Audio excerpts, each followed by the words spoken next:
And we are live. Hello everyone, good morning, good afternoon, happy time zones in general, wherever you might be. And welcome back to me playing through all of Mass Effect. Or, in this case, perhaps less of me actually playing Mass Effect, because as eagle-eyed viewers might notice from the general ambiance, we are not where we left off. When we finished, we've just been cleaning up a Cerberus facility on some random planet. But now we are back in the Normandy, in the captain's, I won't say luxuriously appointed quarters on account of they're not, but hey, I get a table. And that is because I wanted somewhere with some nice ambiance, because by popular request, I know I said I wasn't going to do it, but I changed my mind, so now we are. Good. Yeah, story time with Sarah is right. We're going to read through as much of the codex as I can manage today. It might be a slightly shorter stream. I've got some things on, so I need to finish about 15 minutes earlier, but we're going to read through as much of the codex as we can, and then maybe actually get some game after that, who can say. So, the codex. First up, the Council races. The Asari were the first species to discover the Citadel. When the Solarians arrived, it was the Asari who proposed the establishment of the Citadel Council to maintain peace throughout the galaxy. Since then, the Asari have served as the mediators and centrists of the Council.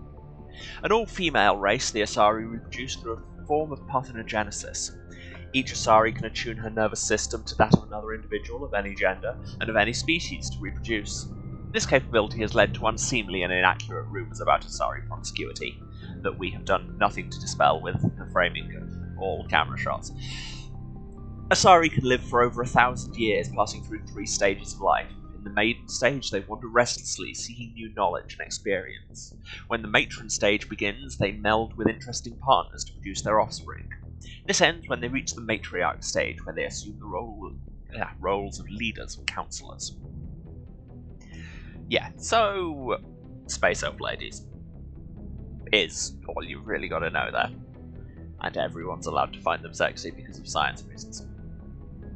Yes, that's the other thing, you're going to get a lot of me just editorializing on the codex, but would you be watching it otherwise? Solarians. The second species to join the Citadel, the Solarians are warm-blooded amphibians with a hyperactive metabolism. Solarians think fast, talk fast, and move fast. To Solarians, other species seem sluggish and dull-witted. Unfortunately, their metabolic speed leaves them with a relatively short lifespan. Solarians over the age of 40 are a rarity. The Solarians were responsible for advancing the development of the primitive Krogan species to use as soldiers during the Rachni Wars. They were also behind the creation of the genophage bioweapon the Turians used to quell the Krogan rebellion several centuries later. Solarians are known for their observational capability and non-linear thinking. This manifests as an aptitude for research and espionage. They're constantly experimenting and inventing, and it's generally accepted that they always know more than they're letting on. Turians. Roughly 1200 years ago, the Turians were invited to join the Citadel Council to fulfill the role of galactic peacekeepers. The Turians have the largest fleet in Citadel space, and they make up the single largest portion of the Council's military forces. As their territory and influences spread, the Turians have come to rely on the Solarians for military intelligence, and the Asari for diplomacy.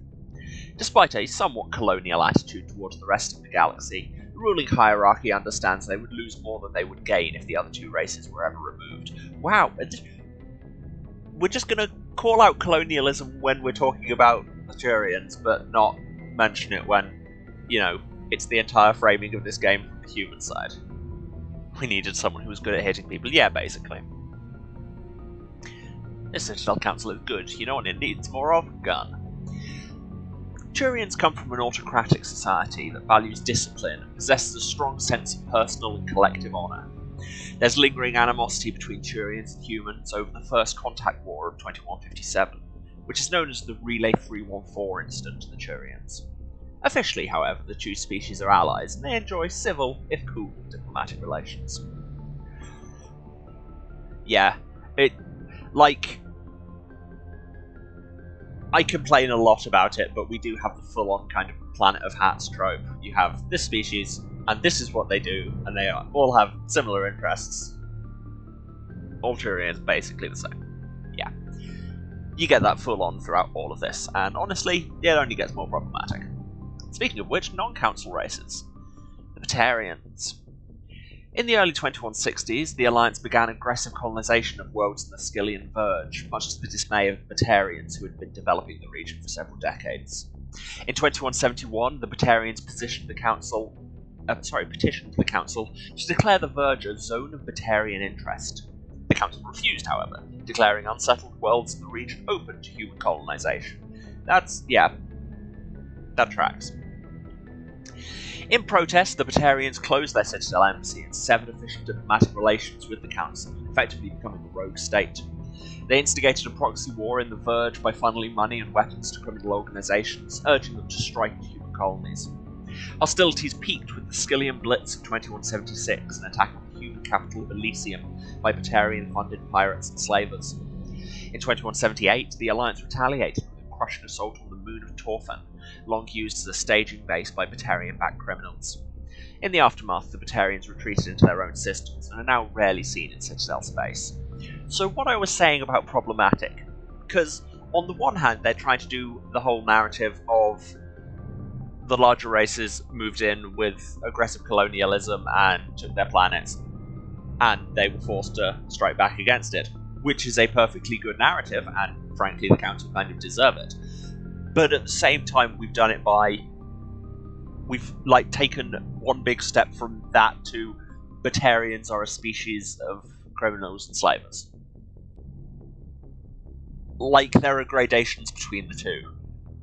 Where it's yes, colonialism is bad, but also painting an entire race as criminals is literally the same flavour of bad. So yeah, perhaps a misstep. Speaking of villains, the Geth. The Geth are a humanoid race of networked AIs. They were created by the Quarians 300 years ago as tools of labour and war. When the Geth showed signs of self-evolution, the Quarians attempted to exterminate them. The Geth won the resulting war. This example has led to legal, systematic repression of artificial intelligences in galactic society. The Geth possess a unique distributed intelligence. An individual has rudimentary animal instincts, but as their numbers and proximity increase, the apparent intelligence of each individual improves. In groups, they can reason, analyse situations, and use tactics as well as any organic race. Geth space is located at the trailing end of the Perseus Arm, beyond the lawless Terminus systems. The Perseus Veil, an obscuring dark nebula of opaque gas and dust, lies between their space and the Terminus systems. Geth are a cool design. I'm just putting it out there now. Oh hey, the Keepers. When the Asari discovered the Citadel, they also discovered the Keepers, a docile, multi-limbed insect race that seemingly exists only to maintain and repair the Great Prothean Station. Early attempts to communicate with or study the Keepers were failures, and it's now illegal to interfere with or impede Keeper activity. Because they are completely non-threatening, Keepers have become virtually invisible to everyone else. Similarly, they seem indifferent to other species, except for the tendency to help new arrivals integrate themselves into the Citadel. No matter how many Keepers die due to old age, violence, or accident, they maintain a constant number. No one has discovered the source of new Keepers, and some hypothesize they're genetic constructs, biological androids created somewhere deep in the inaccessible core of the Citadel itself. And if you're smelling foreshadowing all over that, you are quite correct. And that sound means I forgot to mute everything else. Excuse this brief interruption. Yeah, sorry about that. I know how to stream, promise. But yes, as I say, if you smell foreshadowing all over that thing about the deep mysteries of the Keepers, you are quite correct. And yes, the Geth are neat. You are correct. You are correct about that too. It's like I say, they're a good kind of species design. The Krogan. The Krogan evolved in a hostile and vicious environment. Until the invention of gunpowder weapons, eaten by predators was still the #1 cause of Krogan fatalities. Afterwards, it was death by gunshot. When the Solarians discovered them, the Krogan were a brutal, primitive species, struggling to survive a self-inflicted nuclear winter. The Solarians culturally uplifted them, teaching them to use and build modern technology so they could serve as soldiers in the Rachni War. Big, Gotta love raising up some barbarians to fight your wars for you. Liberated from the harsh conditions of their homeworld, the quick-breeding Krogan experienced an unprecedented population explosion. They began to colonize nearby worlds, even though these worlds were already inhabited. The Krogan rebellions lasted nearly a century, only ending when the Turians unleashed the Genophage, a Solarian-developed bioweapon that crushed all Krogan resistance. The Genophage makes only 1 in 1,000 pregnancies viable, and today the Krogan are a slowly dying breed. Understandably, the Krogan harbour a grudge against all other species, especially the Turians. Yes, this is awful. To the game's credit, like, across the whole trilogy, it will engage with this, and it makes it very clear exactly how bad the Genophage was. It's like war crimes times a lot. But at the same time, we're framing it in this: we gave our culture and technology to this primitive barbarian race so that they could fight for us, and then they just started breeding and overran all of us, and it's such a tired racist trope, frankly. Like, yes, they're leading into good stories with it, but that doesn't change the fact that at its core, that's gross. Anyway. Aquarians. Driven from their home system by the Geth nearly 3 centuries ago, most Quarians now live aboard the Migrant Fleet, a flotilla of 50,000 vessels ranging in size from passenger shuttles to mobile space stations. Home to 17 million Quarians, the flotilla understandably has scarce resources. Because of this, each Quarian must go on a rite of passage known as the Pilgrimage when they come of age. They leave the fleet and only return once they've found something of value they can bring back to their people. Other species tend to look down on the Quarians for creating the Geth, and for the negative impact their fleet has when it enters the system. This has led to many myths and rumours about the Quarians, including the belief that underneath their clothes and breathing masks they're actually cybernetic creatures, a combination of organic and synthetic parts. That would be cool. It isn't true. We look down on the Quarians for making the Geth and starting a war, but we don't look down on the Turians for starting a lot of wars, and also massive crimes against sentience. You know, gotta love those double standards. Let's move on to some non-sapient creatures. Husks. My favourite thing to fight. After the Geth secure a location, they round up and impale dead and living bodies on mechanical spikes. The spikes rapidly transform these victims into withered husks, extracting water and trace minerals and replacing them with cybernetics. The cybernetics reanimate the lifeless flesh and tissue, transforming the bodies into mindless killing machines. Some Alliance soldiers refer to the husk-generating spikes as dragon's teeth, a reference to the mythological berserkers who sprang up from the earth wherever the teeth of the dragon Ares were planted. Dragon's teeth and husks bear little resemblance to other pieces of Geth technology.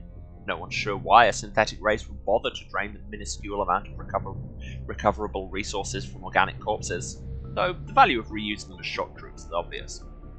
Yeah, especially if the protagonist you're trying to kill is a sniper. Thresher Moors, which still haven't killed me nearly as much as I expected them to. Thresher Moors are subterranean carnivores that spend their entire lives eating or searching for something to eat. Threshers reproduce via spores that can lie dormant for millennia, yet are robust enough to survive prolonged periods in deep space and atmospheric re-entry. As a result, Thresher spores appear on many worlds, spread by previous generations of space travellers, which is a very nice little handwave for why the same things turn up on all these uncharted planets across the galaxy. The body of a Thresher never entirely leaves the ground, only the head and tentacles erupt from the earth to attack. In addition to physical attacks, Threshers have the ability to project toxic chemicals and emit bursts of infrasound, as a shockwave weapon. The Alliance first encountered Threshers on the colony of Akuz in 2177. After contact was lost with the Pioneer team, Marine units were deployed to investigate.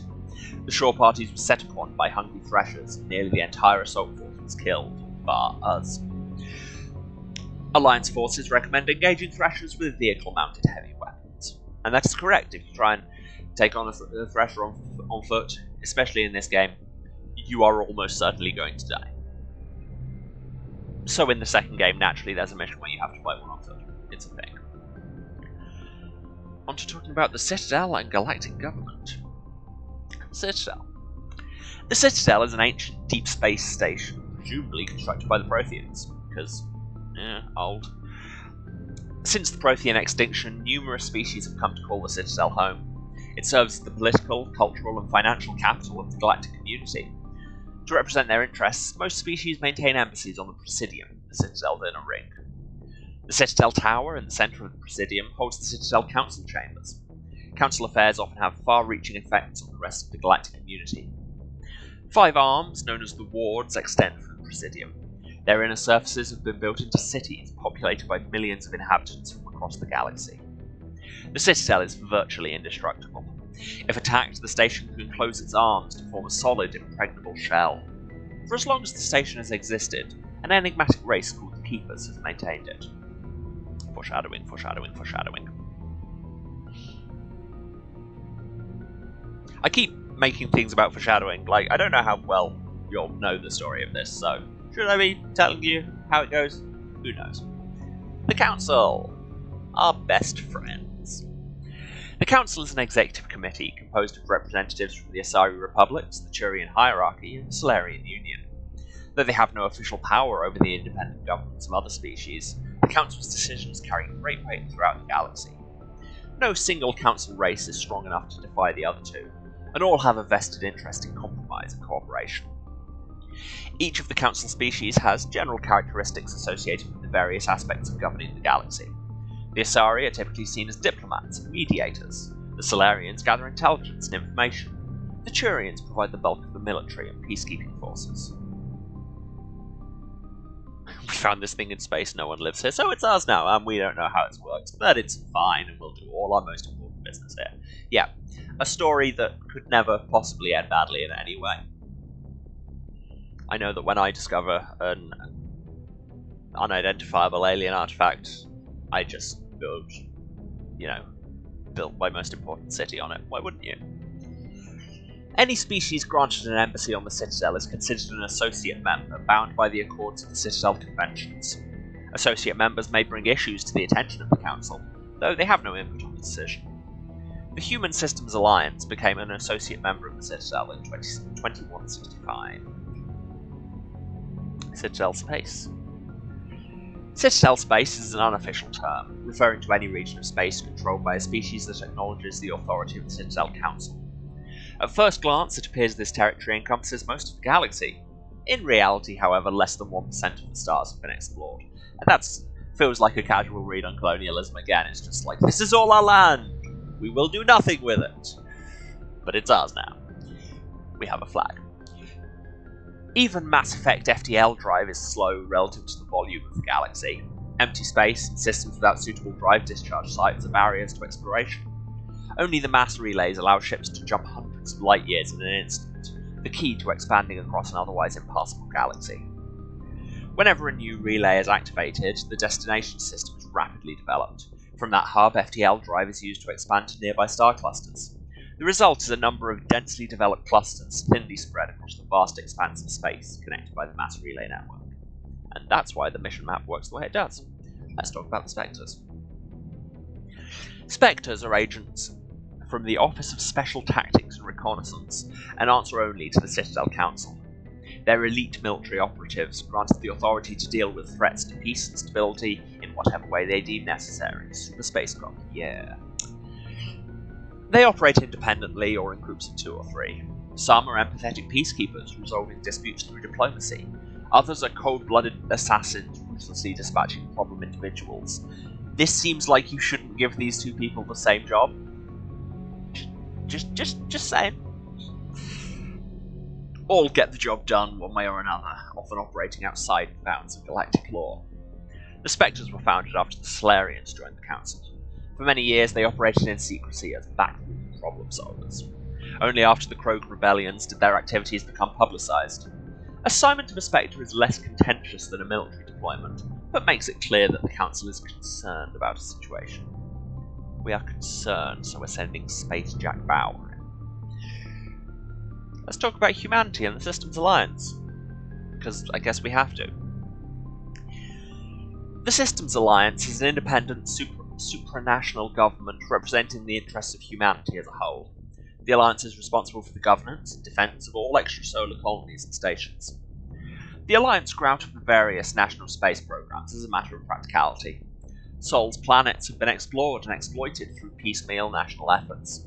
The expense of colonising entire new solar systems could not be met by any one country. With humans knowing that alien contact was inevitable, there was enough political will to jointly fund an international effort. Still, the Alliance was often disregarded by those on Earth until the First Contact War. While the national governments dithered and bickered over who should lead the effort to liberate Shanxi, the Alliance fleet struck decisively. Post-war public approval gave the Alliance the credibility to establish its own parliament and become the galactic face of humanity. Classic political move. You need to unify public will, start a war. Let's talk about some specific planets, or in this case, the general concept of uncharted worlds. There are between 2 and 400 billion stars in the galaxy, and less than 1% of them have ever been visited or had their systems properly surveyed. Humanity's early expansion into the Attican Traverse was haphazard, a desperate race to claim habitable planets where populations could be economically settled. Ignored in the wake of this land grab were thousands of less hospitable worlds, each potentially rich with industrial resources. The wealth of entire solar systems lies untapped, waiting for corporate survey teams of independent pioneers to discover and exploit them. This, however, is not an easy task. In addition to the environmental hazards, the fact that uncharted worlds are largely ignored makes them popular bases for criminals, revolutionaries, cults, and others who wish to remain unnoticed by galactic society. Also Threshold Wars. Did we mention the Threshold Wars? Because there's usually Threshold Wars. Let's talk about ships and vehicles. And more generally, space combat. Ship mobility dominates space combat. The primary objective is to align the mass accelerator along the bow with the opposing vessel's broadside. Battles typically play out as artillery duels fought at ranges measured in thousands of kilometers, though assaults through defended mass relays often occur at knife fight ranges as close as a few dozen kilometers. Most ship-to-ship engagements are skirmishes between patrol vessels and cruiserweights below, with dreadnoughts and carriers only deployed in full-scale fleet actions. Battles in open space are short and often inconclusive, as the weaker opponent typically disengages. Once a ship enters FTL flight, the combat is effectively over. There are no sensors capable of tracking them, or weapons capable of damaging them. The only way to guarantee an enemy will stand and fight is to attack a location they have a vested interest in, such as a settled world or a strategically important mass relay.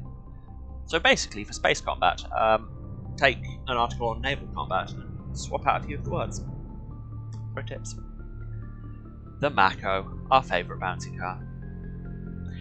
The Mako infantry fighting vehicle was designed for the System Alliance's frigates. Though the interior is cramped, an M35 is small enough to be carried in the cargo bay and easily deployed on virtually any world. With its turreted 155mm mass accelerator and coaxially mounted machine gun, the Mako can provide a fire team with weapon support as well as mobility. See them leaving Jellicoe in the entry by accident. Yeah, it was just about the Great Age of Sail, but we changed it to space. Since Alliance Marines may be required to fight on any world, the Mako is environmentally sealed and equipped with micro-thrusters for use on low-gravity planetoids. They will do nothing but they're fun. The Mako is powered by a sealed hydrogen-oxygen fuel cell and includes a small Element Zero core. While not large enough to nullify the vehicle's mass, the core can reduce it enough to be safely airdropped. When used in conjunction with thrusters, it also allows the Mako to extricate itself from difficult terrain. Or you just wait for the Mako to fling itself away from the difficult terrain with little provocation. That's how the real pros do it. But more generally, let's talk about the technology that lets us do all these things. Biotics. Biotics is the ability of rare individuals to manipulate dark energy and create mass effect fields through the use of electrical impulses from the brain. Intense training and surgically implanted amplifiers are necessary for a biotic to produce mass effect fields powerful enough for practical use. The relative strength of biotic abilities varies greatly among species and with each individual, as do most things once you're not dealing with weird stereotypes. There are 3 branches of biotics. Telekinesis uses mass-lowering fields to levitate or impel objects. Mass-raising kinetic fields are used to block or pin objects. Distortion uses rapidly shifting mass fields to shred objects. Most organic species are capable of developing biotic abilities, though there are risks involved. Biotics are the result of in utero exposure to element 0. This usually causes fatal cancers in the victim, and in rare cases it coalesces into nodules within the fetus's developing nervous system. Which is your full-on Golden Age comics. Get radiation, you might die, you might get superpowers. Artificial intelligence. Specifically, that one we had a fight with. An artificial intelligence is a self-aware computing system capable of learning and independent decision-making. Creation of a conscious AI requires adaptive code, slow, expensive education, and a specialized quantum computer called Blue Box. An AI cannot be transmitted across a communication channel or computer network. Without its Blue Box, an AI is no more than data files. Loading these files into a new Blue Box will create a new personality, as variations in the quantum hardware and runtime results create unpredictable variations. The Geth serve as a cautionary tale against the dangers of rogue AI, and in Citadel space they are technically illegal. Advocacy groups argue, however, that an AI is a living conscious entity deserving the same rights as organics. They argue that continued use of the term artificial is institutionalized racism on the part of organic life. The term synthetic is considered the politically correct alternative. I hate people using the term politically correct without any, as though it's value neutral. Yeah, that's a different argument. VI, virtual intelligence. A virtual intelligence is an advanced form of user interface software. VIs use a variety of methods to simulate natural conversation, including an audio interface and an avatar personality to interact with. Although a VI can provide a convincing emulation of sentience, they are not self-aware, nor can they learn or take independent action. VIs are used as operating systems on commercial and home computers. Minimal VI agents are also available. Agents are compact and specialized. Some serve as personal secretaries, filtering calls and scheduling meetings based on user-defined priorities. Others are advanced search engines, propagating themselves across the extranet to collate user-requested data. Commercial VIs in a variety of stock personalities are available at any software retailer. Boutique firms and hobbyists also build unique VIs to personal specification. Although software emulation of living personalities is illegal, reconstructions of famous historical figures are common. Yeah, it's Siri or Alexa or anything. That whole article can just be written now. It is basically all true now. What do humans do with literally anything? Slap a face on it. Speaking of Mass Effect fields, element 0 can increase or decrease the mass of a volume of space-time when subjected to an electrical current. With a positive current, mass is increased. With a negative current, mass is decreased. The stronger the current, the greater the magnitude of the dark energy mass effect. In space, low mass fields allow FTL travel and inexpensive surface-to-orbit transit. High mass fields create artificial gravity and push space debris away from vessels. In manufacturing, low mass fields permit the creation of evenly blended alloys, while high mass compaction creates dense and sturdy construction materials. The military makes extensive use of mobility-enhancing technologies, with Mass Effect utilizing... I feel like there should be a hyphen there, anyway. With Mass Effect utilizing fighting vehicles, standard frontline issue in most military forces. Mass Effect fields are also essential in the creation of kinetic barriers or shields to protect against enemy fire. Good to know I already can't get words out. Bodes well. Omni-tools. You know when our hand glows orange? That's what that is. Omni-tools are handheld devices that combine a computer microframe, sensor analysis pack, and manufacturing fabricator. Wow. Like, manufacturing sounds like Amazon would already have a copyright on it or something. I hate that word, let's be honest. Versatile and reliable, an Omni-tool can be used to analyze and adjust the functionality of most standard equipment, including weapons and armor, from a distance. The fabrication module can rapidly assemble small, three-dimensional objects from common reusable industrial plastics, ceramics, and light alloys. This allows for field repairs and modifications to most standard items, as well as the reuse of salvaged equipment. Omni-tools are standard issue for soldiers and first-in colonists. On which note, weapons, armor, and equipment. Body armor, which seems like it Shouldn't take that much explanation. It's body armor. Combat hard suits use a dual layer system to protect the wearer. The inner layer consists of fabric armor with kinetic padding. Areas that don't need to be flexible, such as the chest or shins, are reinforced with sheets of lightweight ablative ceramic.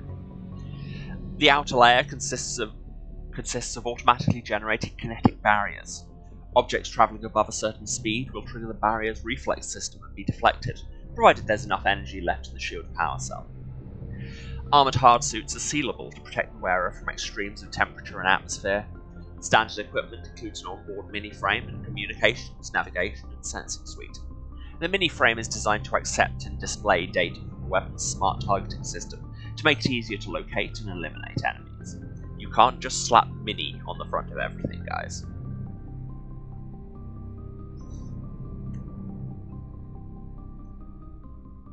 Speaking of kinetic barriers,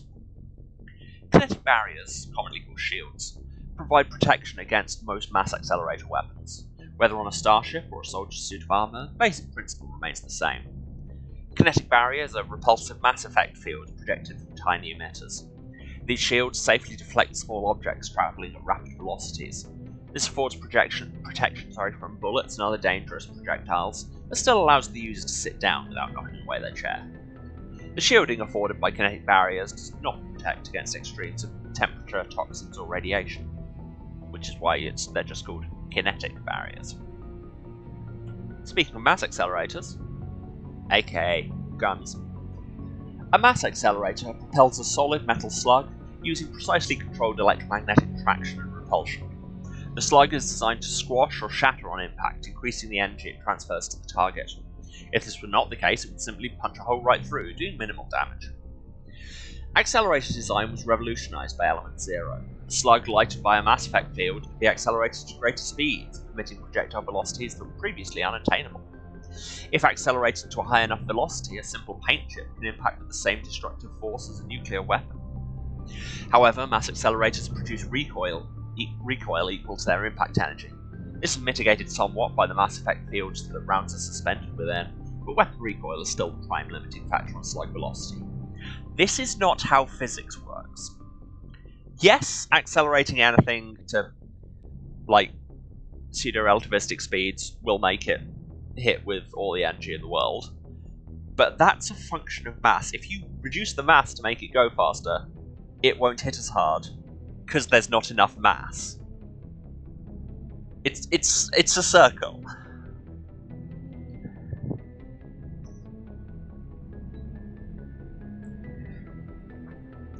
But hey, what do I know? I just did physics A level. And understand Newton. Anyway.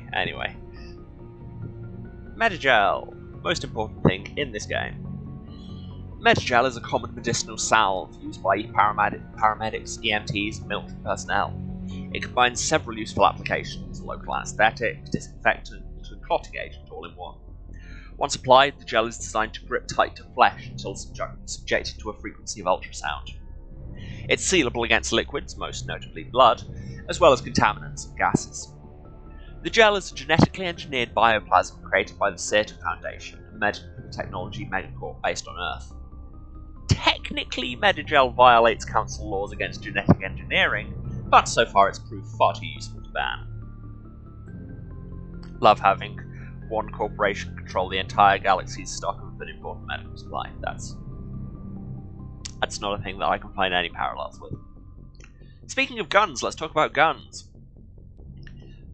All modern infantry weapons, from pistols to assault rifles, use microscaled mass accelerator technology. Projectiles consist of tiny metal slugs suspended within a mass-producing field, accelerated by magnetic force to speeds that inflict kinetic damage. The ammo magazine is a simple block of metal. The gun's internal computer calculates the mass needed to reach the target based on distance, gravity, and atmospheric pressure, then shears off an appropriate-sized slug from the block. A single block can supply thousands of rounds, making ammo a non-issue during any engagement. Top-line weapons also feature smart targeting that allows them to correct for weather and environment. Firing on a target in a howling gale feels the same as it does on a calm day in a practice range. Smart targeting does not mean a bullet will automatically find the mark every time the trigger is pulled, it only makes it easier for the marksman to aim. If your smart targeting doesn't mean that, then it should probably be smarter.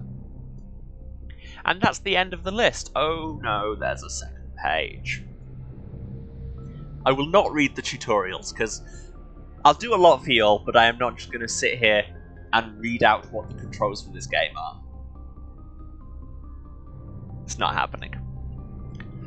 Let's have a summary of our personal history, which you may recognise from the backstory we picked at the start of the game. You were raised on Mintwar on the fringes of the Ashcan Traverse. When you were 16, the colony was raided by slavers. The entire settlement was razed, and your friends and family were slaughtered. A passing Alliance patrol rescued you, but all you loved was destroyed, tying into that really heavy quest we had on the Citadel. You enlisted with the Alliance military, eventually volunteering to go to Akuz, a colony that mysteriously dropped out of contact. As soon as it arrived on the surface, your patrol was attacked by thresher maws, mindless abominations of teeth and tentacles that rose up from beneath the earth. Constant gunfire couldn't drown out the shrieks of your fellow soldiers as they were dragged down to a gruesome death. 50 Marines died on Akuz. You were the only one to make it back to the landing zone alive. A monument on the planet commemorates the massacre, a grim reminder of the price humanity must pay as they spread throughout the stars. Weird manifest destiny spin to return at the end, yeah. But yes, we did go for maximum trauma, and frankly, I think we hit it dead on. Just straight in there, all the trauma, all the time. More about the council races. Asari government. The Asari came late to the concept of world government. For centuries, their homeworld of Thessia was dotted with loose confederacies of great republican cities. The closest earthly equivalent would be the ancient Mediterranean city-states. Since the Asari culture values consensus and accommodation, there was little impetus to form large principalities. Rather than hoard resources, the Asari bartered freely. Rather than attack one another over differing philosophies, they sought to understand one another. Only in the information age did the city-states grow close. Communication over internet evolved into an electronic democracy. Asari have no politicians or elections, but a freewheeling, all-inclusive legislature that citizens can participate in at will. Policy debates take place at all hours of the day in official chat rooms and forums moderated by specially programmed virtual intelligence. Wow! Why would you let your forum bot have access to actual political decision-making?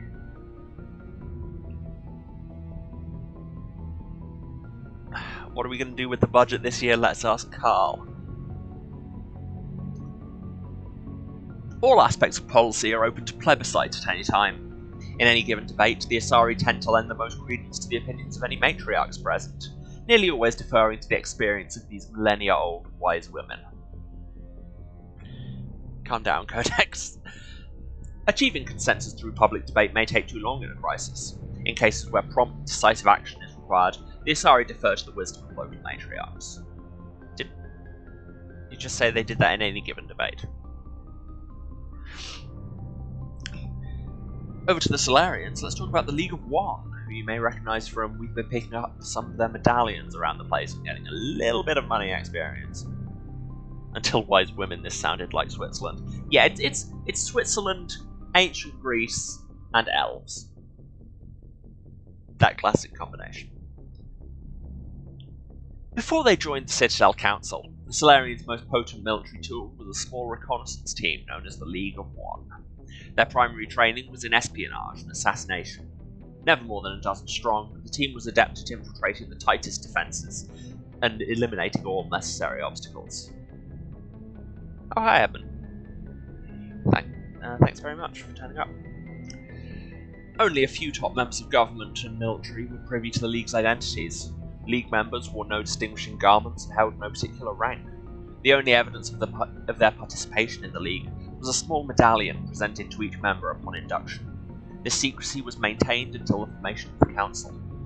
This sounds super skeevy, but also basically the same as the Spectres, let's be honest. In an effort to dispel rumours and appease their new Asari partners, the Solarian Union released all classified documents pertaining to the League. The League of One was suddenly exposed and in danger of being hunted by enemies of the Solarians. Before any harm could be done, the team mysteriously disappeared. Most assumed this was a convenient lie to help hide their identities, but a few months later the Inner Cabinet was murdered. Though there was no incriminating evidence, it was clear who was responsible. Realizing the threat posed by this rogue outfit, the Special Task Group dispatched a team of hunters. When they didn't return, the STG dispatched 10 of its brightest operators with broad discretionary powers.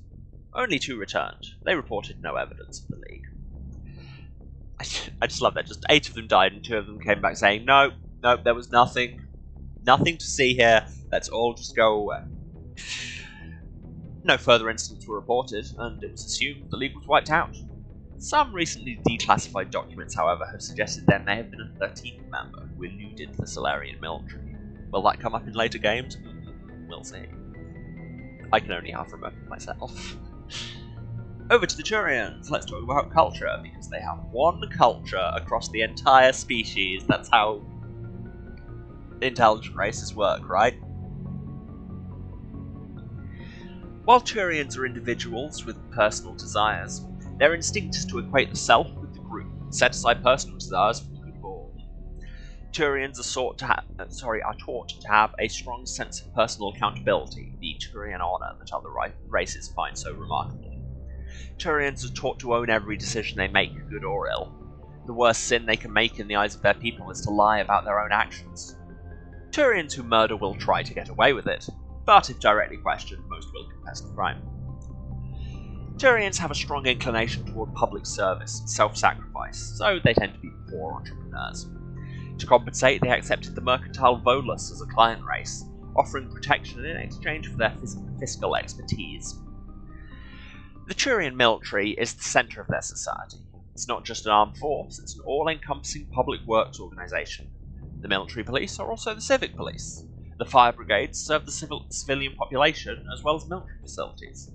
The Corps of Engineers builds and maintains spaceports, schools, water purification plants, and power stations. The Merchant Marine ensures that all worlds get needed resources. Yikes. Turian military doctrine. Although they lack the brutality of the Krogan, the skill of the Asari, and the virtuosity of the humans,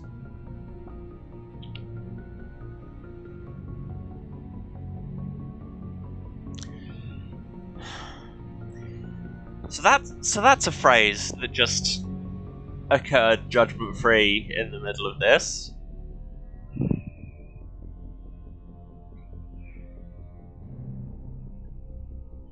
Suggests an interesting question about Sauron. Is he a wildly individualist, exceptional, working towards the good of his people? If you don't already know the answer to that, no comment. Sauron has his own motivations going on, which we will see across this game. Wonder if this Codex author might have some biases, you think? Hi, so.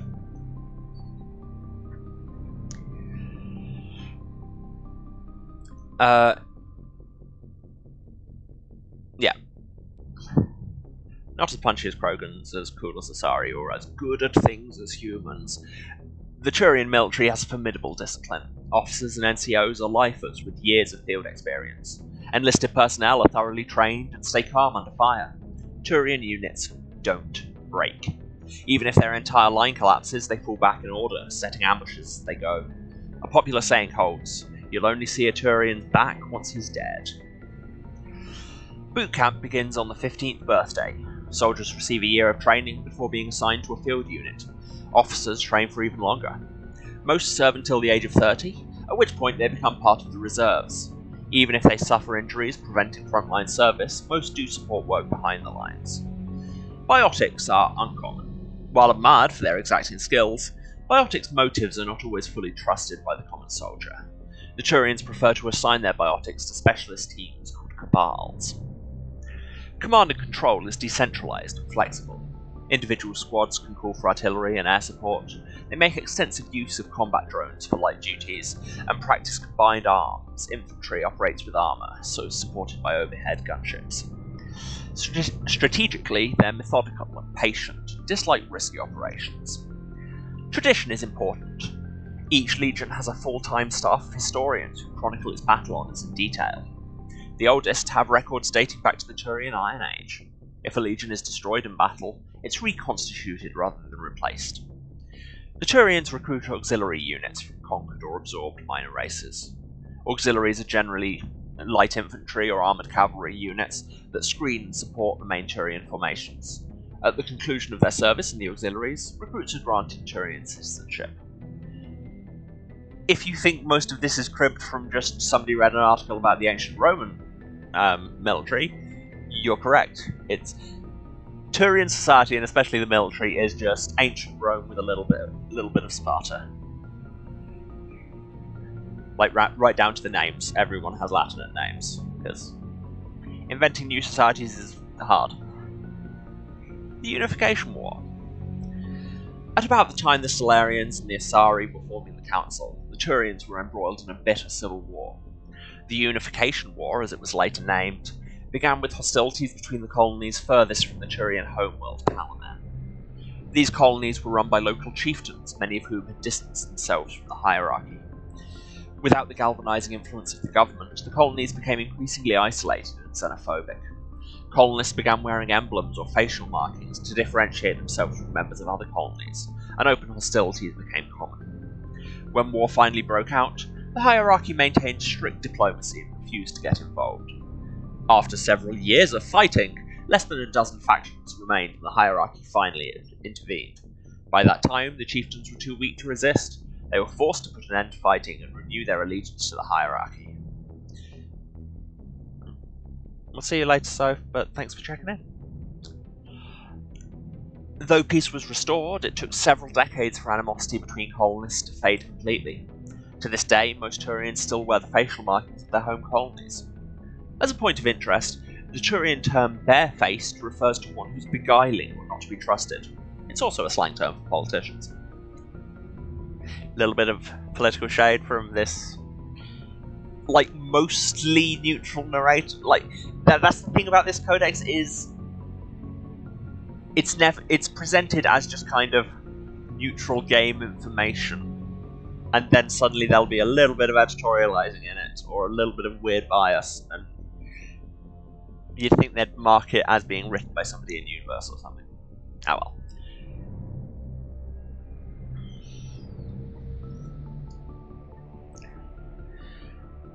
Let's talk about some extinct races. Specifically, the Protheans. The Beacon. The Beacon was a Prothean artifact, unearthed on the Alliance colony of Eden Prime. Its resemblance to the Prothean databanks recovered on Mars provoked immediate interest from the Alliance and Citadel Council. It proved to be a solid-state data storage device, part of a galaxy-spanning comm network, similar to the modern extranet. Intact Prothean paleotechnology is rare. The Beacon seemed to promise another quantum leap of technology akin to the discovery of the Mass Effect drive and relays. Unfortunately, the Beacon also drew the attention of the rogue Spectre Saren Arterius and his synthetic allies, the Geth. A dawn raid by his flagship, Sovereign, resulted in hundreds of civilian casualties. The Beacon was badly damaged. The motives behind the attack are still being investigated. During the recovery operation, the Beacon fired a pulse of energy at the executive officer of the Alliance frigate Normandy. That's us. Lieutenant Commander Shepard survived and appears to have suffered no ill effects. ? Afterwards, the Beacon fell inert. The mechanism appears to be dead. We've cut out the bit where Caden poked it and it exploded, because that would make us look bad. The Cipher. The Prothean Beacon downloaded its knowledge into Lieutenant Commander Shepard on Eden Prime, causing confusing dreams and visions. While the imagery is becoming clearer with time, the meaning of the Beacon communication remains elusive. It's been suggested that Prothean data recording is highly dependent on a certain point of view, what Carl Jung described as the collective unconscious. The cipher needed to comprehend the images implanted in Shepard's mind is the cultural knowledge of a Prothean, the archetypes, biological instincts, and common experiences universal to the race. Since the Protheans have been dead for millennia, it may be impossible to acquire this cipher. This is a neat thing, but then I'm a linguist. This is very much the kind of thing I think about, and it's a big thing in translation, is how you can frame things in a way that they will still be understandable to a viewer from a completely, utterly different culture to you. And how much of it is translation, how much of it is rewriting, and how much of it is having to first educate them on where you're coming from. It's a whole balance to be struck. I could talk about that for hours, and have in the past. Let's not. Instead, let's talk about data disks. We keep picking them up. Despite all the evidence confirming the existence of Protheans, little is known about their culture and society. From time to time, dig sites will yield new clues, but after 50,000 years of decay, little of value is unearthed. Recent research has focused on the discovery of Prothean data disks. On their own, they're frail and rarely found in one piece. Occasionally, however, an intact disk will be discovered within a console or reading device. To date, over 3 dozen disks have been recovered, and a few of them have been restored to the point where researchers can begin analysing them. Though it may be some time before scientists discover a way to transfer the data off the disks, they're currently considered the most tangible leads for learning more about the Prothean culture. What's the betting? At least one of those few restored disks is just like the Prothean equivalent of a DVD of B-movie. Or is that just me? More about the non-council races. Geth armatures. Love fighting those. So much fun. Armatures are quadruped all-terrain heavy weapons platforms, akin to the armoured fighting vehicles of other races.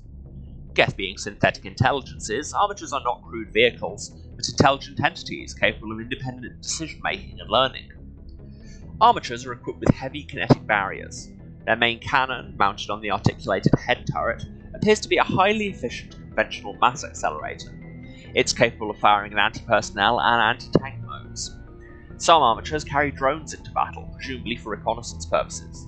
Others host a swarm of insect-sized repair microbots. And then we missed the full stop because we wanted to add some suspense to this codex entry. Geth hoppers.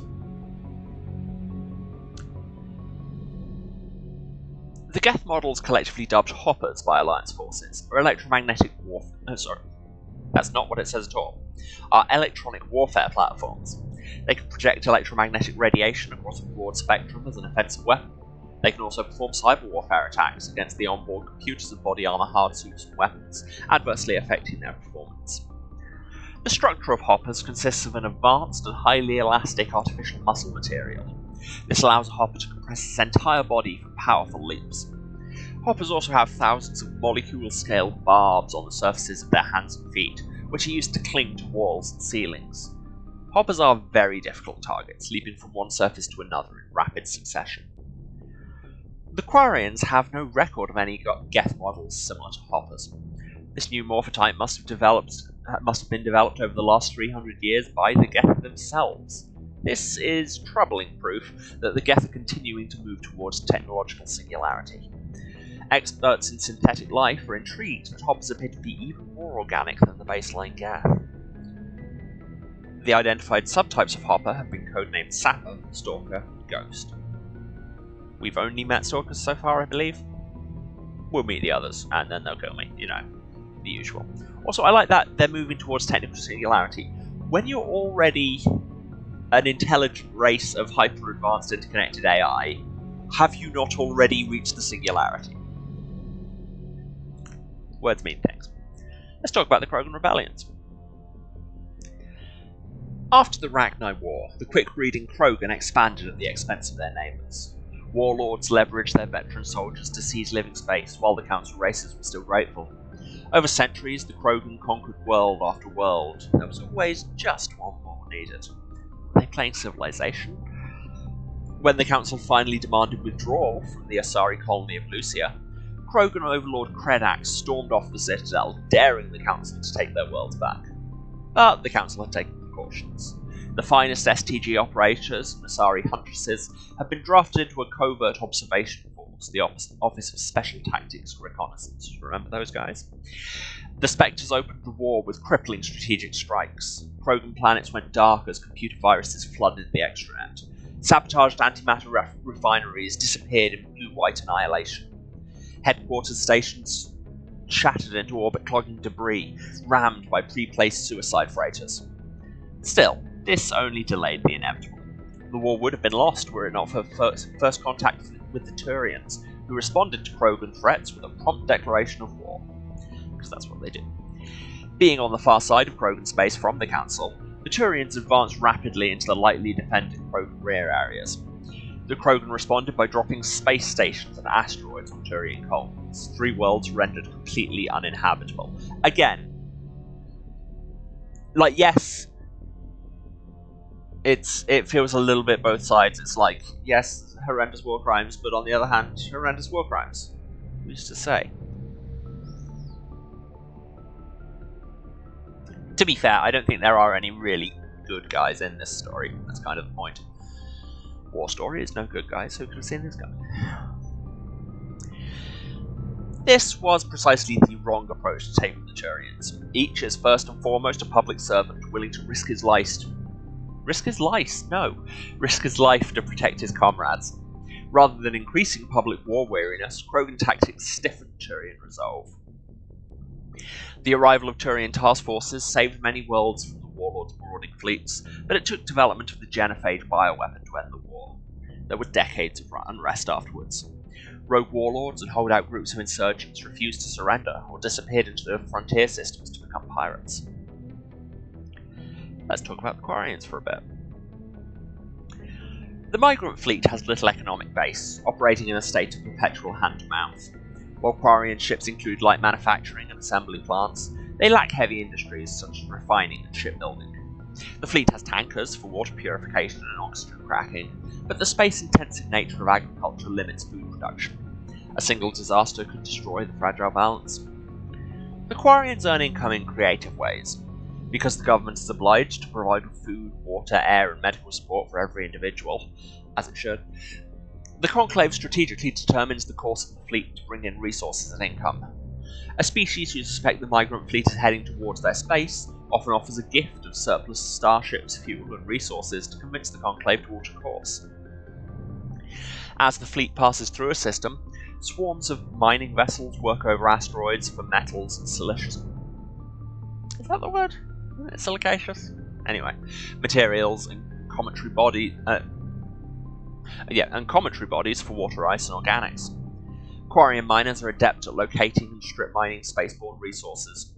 This sparks conflict with corporations already working the system. Large mining concerns spend millions on lobbyists, public relations, portraying the Quarians as locusts, devouring resources of the system before moving on.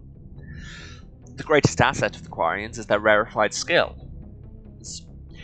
Most are experienced miners. Due to their life of perpetual salvage and repair, they're skilled engineers and technicians.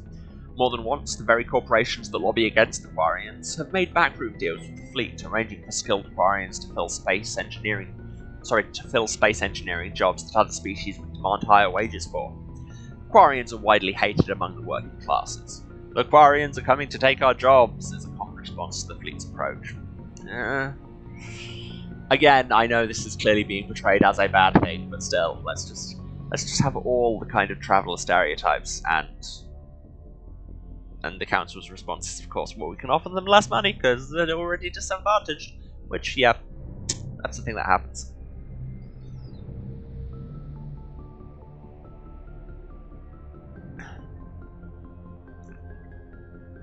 The migrant fleet. The migrant fleet is the largest concentration of starfaring vessels in the galaxy, sprawling across millions of kilometers. It can take days for the entire fleet to pass through a mass relay. When the Quarians fled their homeworld, the fleet was a motley aggregation of freighters, shuttles, industrial vessels, and the odd warship. After 3 centuries, all have been modified to support larger crews as comfortably as possible. As the Quarians achieved stability, they began weeding out the ships least suitable for long-term habitation, selling them and pooling the money to buy larger and more space-worthy hulls. This process is ongoing as vessels wear out and break down. While some ships enjoy dedicated... Just realised you put on a nice blouse and necklace. I've had this necklace on for every stream. It's actually a dress, which is very nice. I saw it in my wardrobe, thought I might as well look nice for the internets. You're welcome, I guess. Also, hi, Emily. Where was I? While some ships enjoy dedicated cabins with full privacy and sanitary facilities, many more are former freighters whose cargo bays and containers are pressurized and divided into family spaces using simple metal cubicle bulkheads. The Quarians enliven these austere spaces with colourful quilts and tapestries, which also help muffle sound. The day-to-day operations of the fleet, traffic control, station keeping, supply distribution, and so on, are all under military jurisdiction. Though ship captains have the authority to deviate from their assigned positions and may leave the fleet at any time, they're assumed to do so at their own risk. As the migrant fleet moves around the galaxy, many ships split off to pursue individual goals, returning days or years later. Speaking of going off to do things, the pilgrimage. When Quarians of the migrant fleet reach young adulthood, they must leave their birth ship and find a new crew to accept them as permanent residents. To prove themselves, they must recover something of value. This is offered to their prospective captain as proof that they will not be a mere burden on the shoestring resources of the ship. This process is called the pilgrimage. Stripped of ritual, the pilgrimage is merely an attempt to maintain genetic diversity within the small, relatively isolated population bases that make up the migrant fleet. If the young stayed and married within their birth vessel, the risk of inbreeding would increase sharply. Quarians are surgically fitted with their various immunity-boosting implants in preparation for leaving on pilgrimage. Having grown up within the sterile, controlled environments of the migrant fleet ships, Quarians have virtually no natural immune system.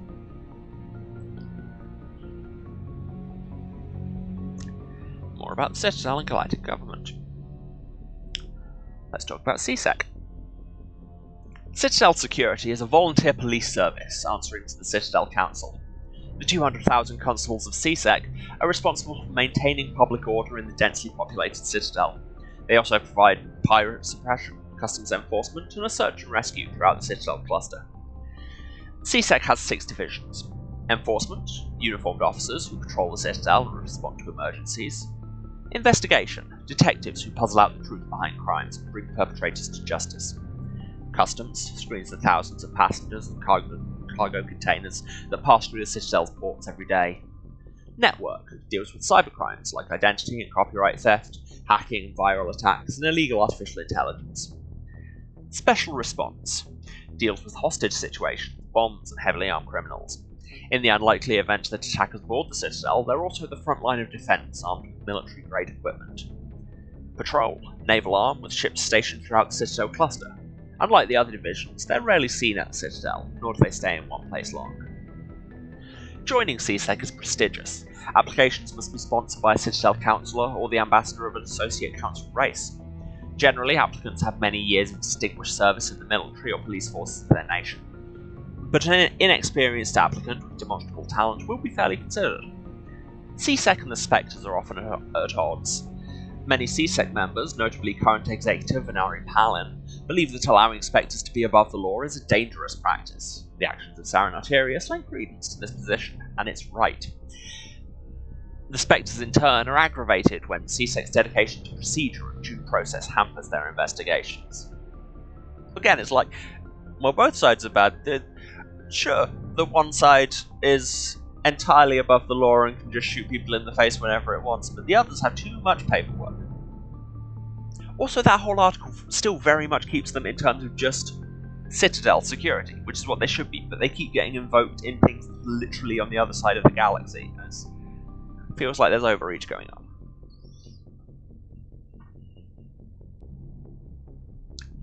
The Presidium Ring. The ring is an enclosed loop of park-like space serving as the connection point for the wards. The interior walls are lined with the embassies of influential species and private residences for the galaxy's elite. The Presidium is full of open-air restaurants, bars, and luxurious meeting areas. Gravity is about 1/3 Earth normal. A holographic sky is projected over the ceiling of the ring. Unlike the 24/7 bustle of the wards, the Presidium maintains a 20-hour day schedule, with a 6-hour night where lights are dimmed and the sky goes through a night cycle. Offices and residences are often open to the interior. It's not unusual for embassies to have no exterior wall at all. This does not cause a crime problem due to the heavy CSEC presence and ubiquitous monitoring devices on the Presidium. Thieves are quickly identified and apprehended. We don't need to build rooms, we just need more cops, you know. No. The ring is the location of the Citadel's spaceports. Being closer to the centre of spin, there's less motion for a ship to match, and the reduced spin gravity makes handling cargo easier. Hundreds of ships pass through the Citadel every day, and every species with an embassy is granted a private dock. The tower at the centre of the ring holds the administration of the Citadel Council. The tower rises over a kilometre from the ring, appearing to thrust forward parallel to the ward arms. As the tower is at the centre of the spin axis, it experiences little centrifugal force. Gravity is maintained using mass effect fields at a 90-degree angle to the ring and wards. A consular dock can be found at the base of the tower. While normally used for diplomatic couriers and spectre business, the shuttles docked here can evacuate the council government in an emergency. Foreshadowing? Question mark? The Serpent Nebula. The Citadel is surrounded by a blue-tinted reflection nebula. That is purple, my dude. The light of the nebula is actually light from the Citadel, scattered and reflected back at the station. At first, the Serpent Nebula was assumed to be made of microscopic construction debris. Prevailing theory holds that the Protheans used molecular nanotechnology to manufacture the incredibly durable materials used in the Citadel. But unlike other nebulae, the Serpent does not dissipate over time, therefore it must be replenished constantly. The current popular theory is that the non-recyclable waste collected by the Citadel's keepers is somehow rendered down to the atomic or molecular level and injected into the cloud. The thick nebula presents a navigation hazard. Beyond the relatively clear areas around the Citadel, electrical discharges are common. These are not blocked by kinetic barriers and can severely damage metal-framed starships. In addition, some dense knots of dust can overwhelm the repulsion of kinetic barriers on small ships. If such a vessel is moving fast enough at the time, the effects are similar to being hit by a sandblaster. Attempting to reach the Citadel through open space navigation is unadvisable. The only safe approach is through the various matter relays that orbit it. Let's have some statistics, everyone likes numbers. Although the Citadel is equipped with Mass Effect generating element 0 cores, most of the gravity on the station is generated by the centrifugal force of rotation. Rotation, 3.5 minutes per revolution. Rotational gravity in wards, 1.02 Earth. Rotational gravity in Presidium, 0.3 Earth. Total length when open, 44.7 km. Diameter when open, 12.8 km. Ward length, 43.6 km. Ward width, 330 km. Presidium ring diameter, 7.2 km. Presidium ring width, 553 meters. Exterior armor thickness, 13 meters. Which in any situation is a lot of armor. Population, 13.2 million, not including keepers. Gross weight, 7.11 billion metric tons. Height of the Presidium Tower, 1,047 meters. Let's talk about the wards. The majority of the Citadel's population lives in the wards, the 5 massive arms of the station that house the residential and commercial districts. Many galactic races have established cultural enclaves here. Population density and cost of living are extremely high, akin to Earth cities such as Hong Kong and Singapore. The wards are open-topped, with skyscrapers rising from the superstructure.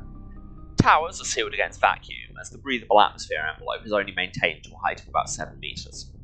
The atmosphere is contained by the centrifugal force of rotation, and a membrane of dense, colourless sulfur hexafluoride gas held in place by carefully managed mass effect fields. If your problem needs sulfur hexafluoride to solve it, you may have more problems.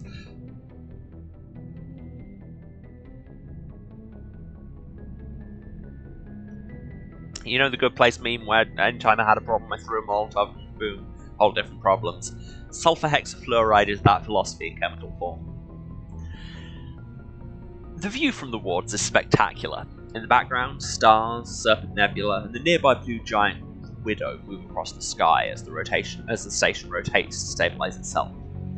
In the foreground, the lights of buildings and vehicles on the opposing ward arms perpetually shine. The Citadel has no real day or night. While the station keeps to standard galactic time for political functions, businesses rarely close, and residents acclimate to sleep and work according to personal need rather than a day-night cycle. Capitalism must love that. Additions and modifications are constantly being constructed, but they must stay within certain specifications that will not compromise the operation of the station. Occasionally, the keepers will descend on an area of the wards, move or change the architecture without explanation. Residents have learned to live with these inexplicable intrusions. The Treaty of Phyrexian. Due to the destructive potential of dreadnoughts, the Council races agreed at the Phyrexian Naval Conference to fix a ratio of dreadnought construction between themselves. At the top of the pyramid is the peacekeeping Turian fleet. Below the Turians are the other Council races, currently the Asari and Solarians. Council associate races are at the bottom. The Human Systems Alliance is part of this last group. The The ratio of Turian Council to associate dreadnoughts is 5 to 3 to 1. For every dreadnought humans are permitted to build, the Asari have 3 and the Turians 5. That feels like it should be foreshadowing for something, but I honestly couldn't tell you what. It's just a little bit of galactic lore for you. Let's talk about humanity and the Systems Alliance. Human diplomatic relations. Everyone loves us. No. Humanity has encountered many galactic species. Wars have been few, but mistrust is rife. Politically, the Alliance is a peaceful trade partner of the Turians. As a practical matter, however, there's simmering antagonism and bigotry between both populations over the First Contact War of 2157. The Alliance enjoys good relations with the Asari, though many privately believe the matriarchs are aristocratic and overcautious. Though humans know better than to unconditionally trust any Solarian, their shared restless, reckless ways make them natural allies against the conservative Turians and Asari. The Krogan have no unified government, but individuals are generally treated as potential criminals, a reputation most Krogan enjoy living down to. The Alliance has no formal contact with Quarians. Their migrant fleet has not yet passed through any human settled system. The Batarians are rivals for control of the Skyllian Verge. They severed their treaties with the Citadel to prosecute a colonial conflict against the Alliance. Officially there is no war, but neither is there any peace. Let's have some geological surveys. Or talking about them. As the human race expands its territory and raises the general standard of living, demand for industrial resources continues to grow. Many planets, moons, and asteroids contain a wealth of resources, but many systems have barely been charted, let alone thoroughly surveyed. Unmanned probes are one solution, but they are often lost to space hazards, unforeseen circumstances, or theft by salvagers. In recent years, AGES, the Alliance Geological Service, has offered bounties to private individuals or teams willing to perform mineralogical surveys on the frontier. That's us. This survey data is made publicly available to further corporate development. Due to the cost of travel and the dangers of operating on hostile worlds, it's rarely a profitable endeavour. And the things we've been picking up, light metals. Metals with low atomic weight are often used in the construction of spacecraft and vehicles. Heavy metals, metals with higher atomic weights, are used to construct equipment components. The platinum group elements are particularly useful. Rare earths, most useful materials in this category are radioactives or magnets. And gases, which feels like it should be in capitals. Various gases are required to support all known forms of sapient life. Some are commonly used as fuel. Yep, that's what gases are. Let's have some military jargon. Just reading a dictionary for you. You asked for it. This is what I'm doing. I'm reading the damn dictionary. Ashore. When a ship's crew leaves the vessel, they are ashore. Though normally used regarding planets, it can refer to boarding a space station. You are welcome. Away. When a ship releases the equivalent, tethering it to a space station or service dock, it is away.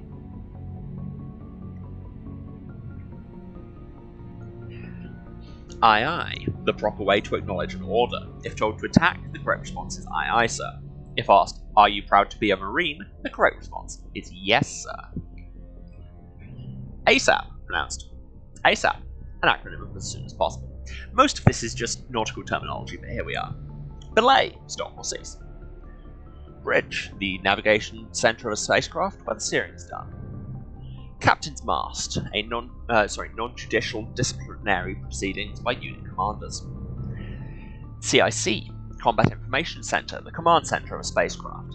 The CIC is filled with sensor displays to make sense out of the chaos of combat. DC, Damage Control, the containment and repair of damage to a spacecraft.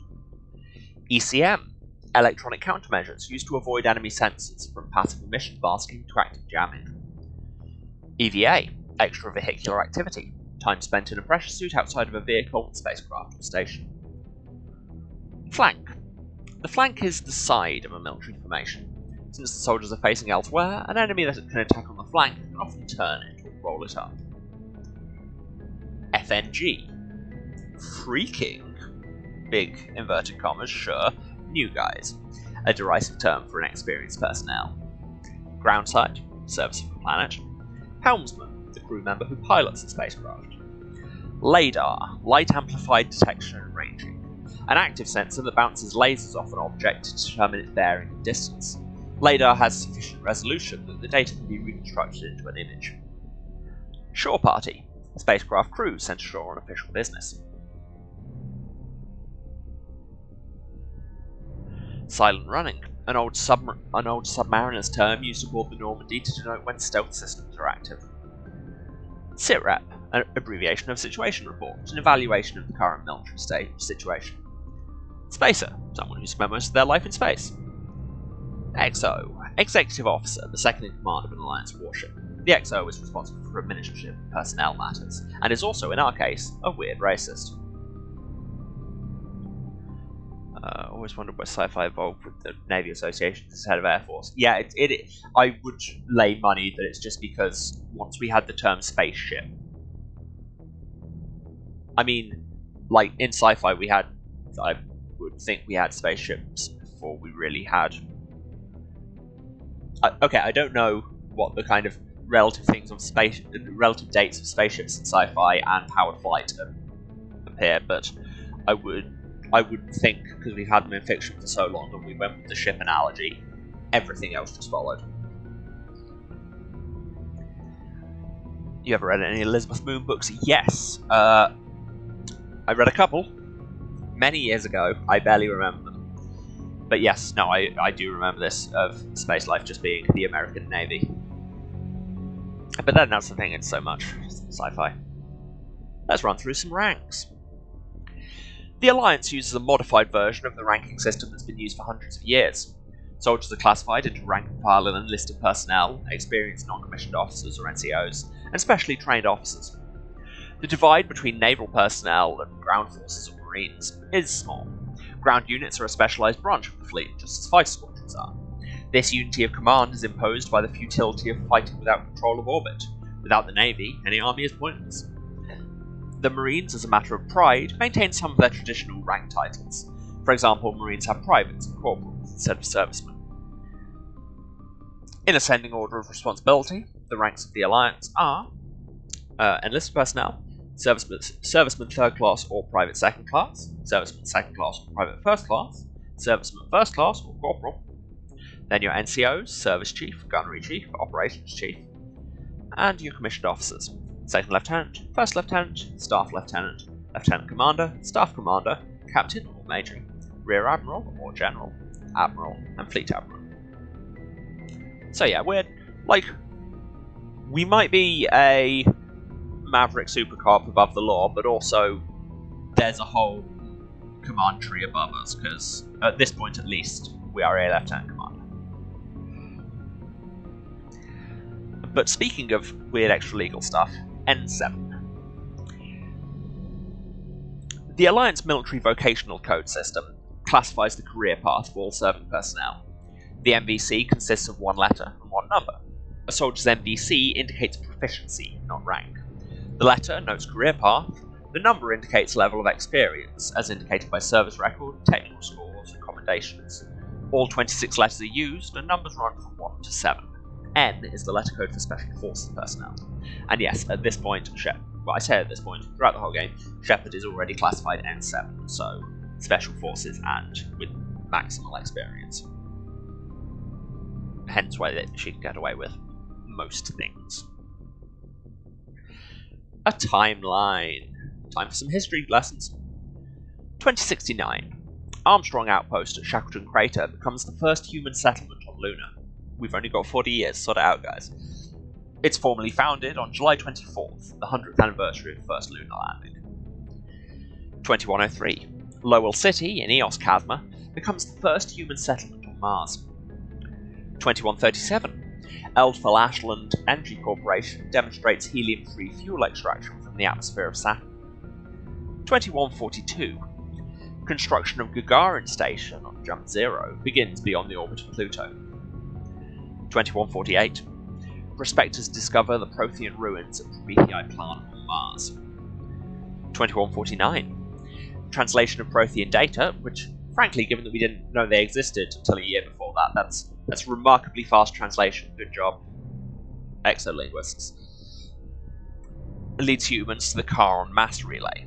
Systems Alliance founded to coordinate exploration and colonization of extrasolar worlds. 2151. A shipping accident at Singapore International Spaceport exposes downwind communities to containers of dust form element 0. Alliance begins construction of a tourist station. 2152. Roughly 30% of the children born in Singapore after element 0 exposure suffer from cancerous growths. Yikes. That's a lot of children. The Systems Alliance begins settlement of Earth's first extrasolar colony world, the planet Demeter. 2154. Commander Shepard born. 2155. Systems Alliance occupies completed portions of Arcturus Station as a headquarters. 2156. Some children of Singapore exhibit minor telekinetic abilities. That's just such a good sentence free of context. 2157. Turians encounter human explorers, First Contact War. Occupation and liberation of the human colony of Shanxi. 2158. Humans learn potential of biotics. An international effort to track element 0 exposures begins. Roughly 10% of exposed children show some form of biotic ability. 2160. Systems Alliance Parliament formed. 2165. Humans establish embassy on Citadel. 2170, Batarian slavers attack the Alliance colony of Minwa. Which... Oh, I had the dates the wrong way around. Okay, yeah, so we were 16 when everyone we know was slaughtered or captured by slavers. That's fun. Maximum trauma. 2176, the Skillian Blitz. Pirates and slavers attacked Elysium, the human capital on the Skillian Verge. 2177, Threshermoors devour the Alliance colony of Akuz, so we were 23. Maximum trauma at a young age. Gotta love it.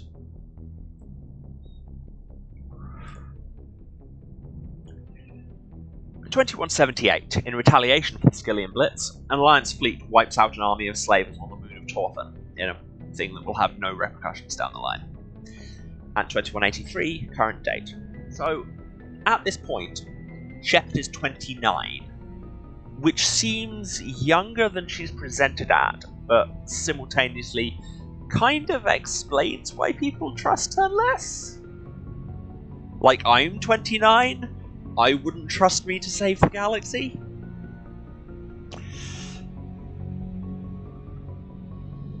Let's talk about ships and vehicles. And the FTL drive. New space travelers ask, what does it look like outside a ship moving at faster than light speed? Part of the answer can be seen in a simple pane of glass. Light travels slower through glass than it does through open air. Light also moves slower in conventional space than it does in a high-speed mass effect field. This causes refraction. Any light entering at an angle is bent and separated into a spectrum. Objects outside the ship will appear refracted. The greater the difference between the objective exterior and subjective interior speeds of light, the greater the refraction. As the subjective speed of light is raised within the field, objects outside will appear to redshift, eventually becoming visible only to radio telescopic antennae. High-energy electromagnetic sources normally hidden to the eye become visible in the high blue spectrum. As the speed of light continues to be raised, X-ray, gamma ray, and eventually cosmic ray sources become visible. Stars will be replaced by pulsars, the accretion disks of black holes, quasars, and gamma ray bursts. To an outside observer, a ship within a Mass Effect drive envelope appears blue-shifted. If within a field that allows travel at twice the speed of light, any radiation it emits has twice the energy as normal. If the ship is in a field of about 200 times light speed, it radiates visible light as X-rays and gamma rays, and the infrared heat from the hull is blue-shifted up into the visible spectrum or higher. Ships moving at FTL are visible at great distances, though their signature will only propagate at the speed of light. So yes, incredibly visible, but if you can see them, then they've already gone past. The drive charge.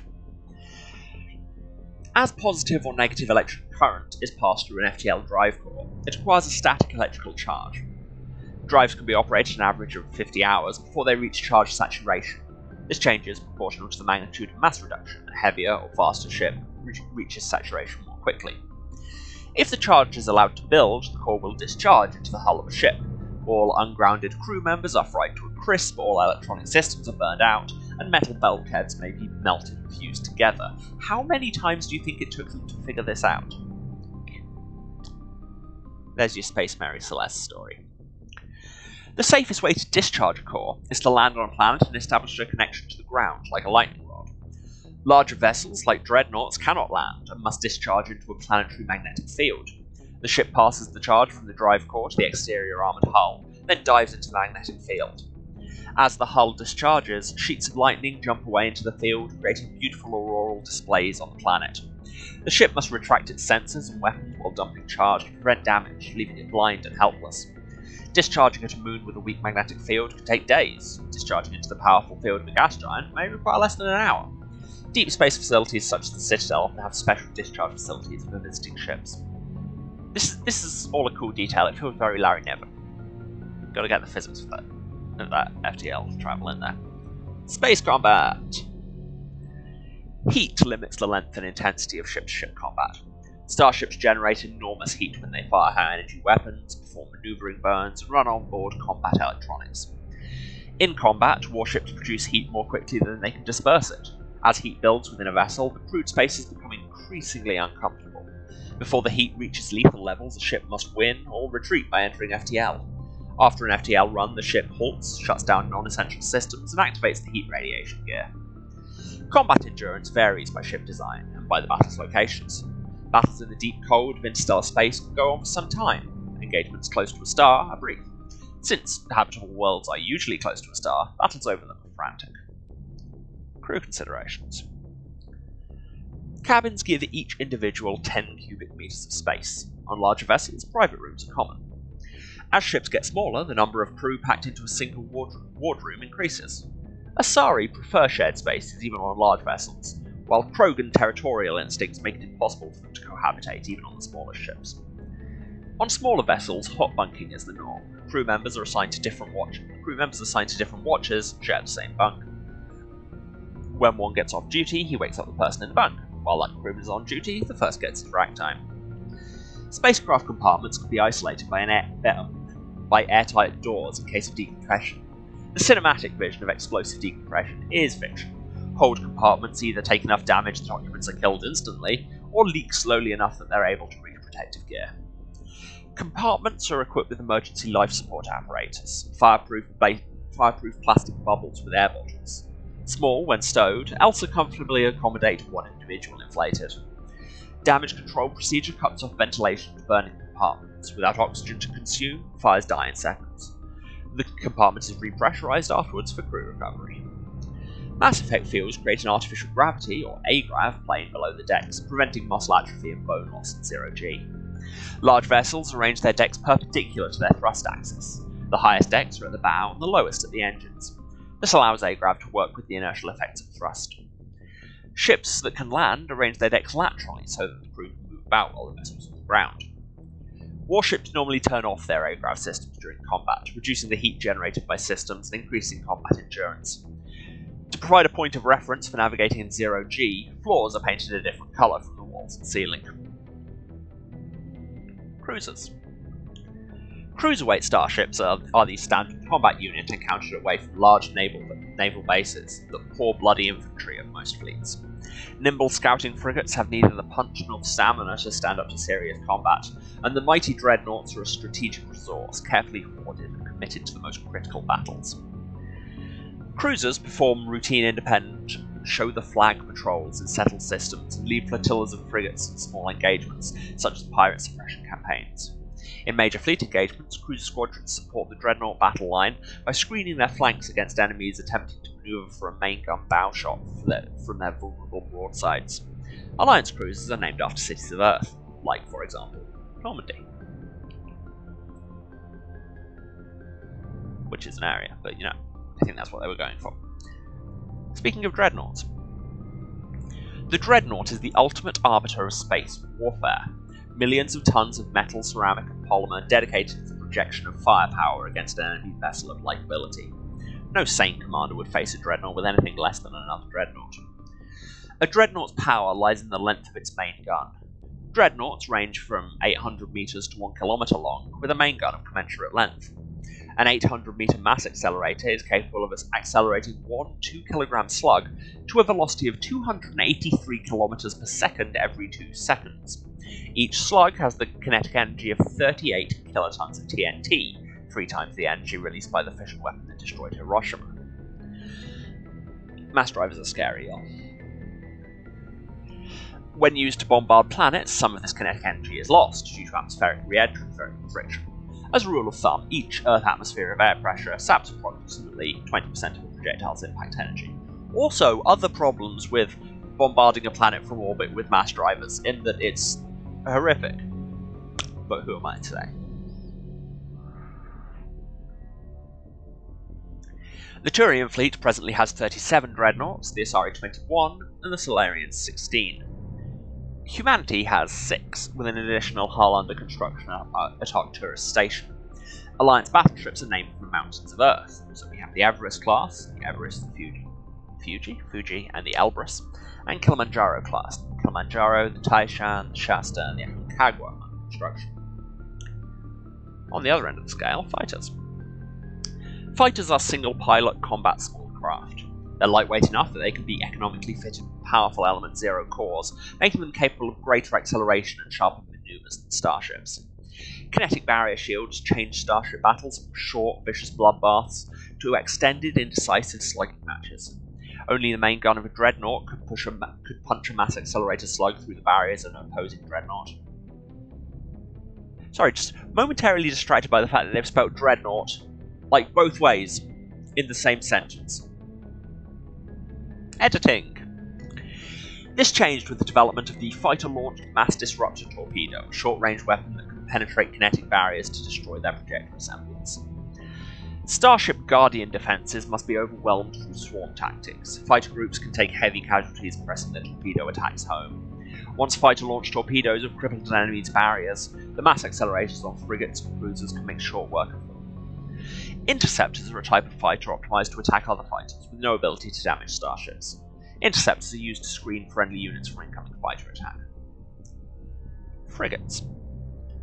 Frigates are light escort and scouting vessels. They often have extensive Guardian systems.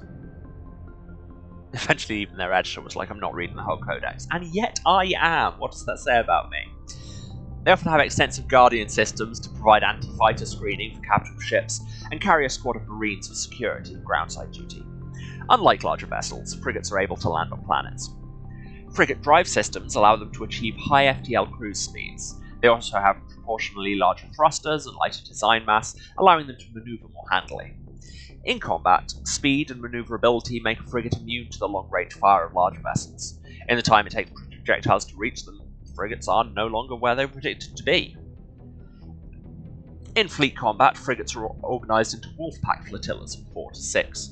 Wolf-packs speed through enemy formations, hunting enemy vessels whose kinetic barriers have been taken down by fighter-launched disruptor torpedoes. The wolf-packs circle strafe vulnerable targets using their superior speed and maneuverability to evade return fire.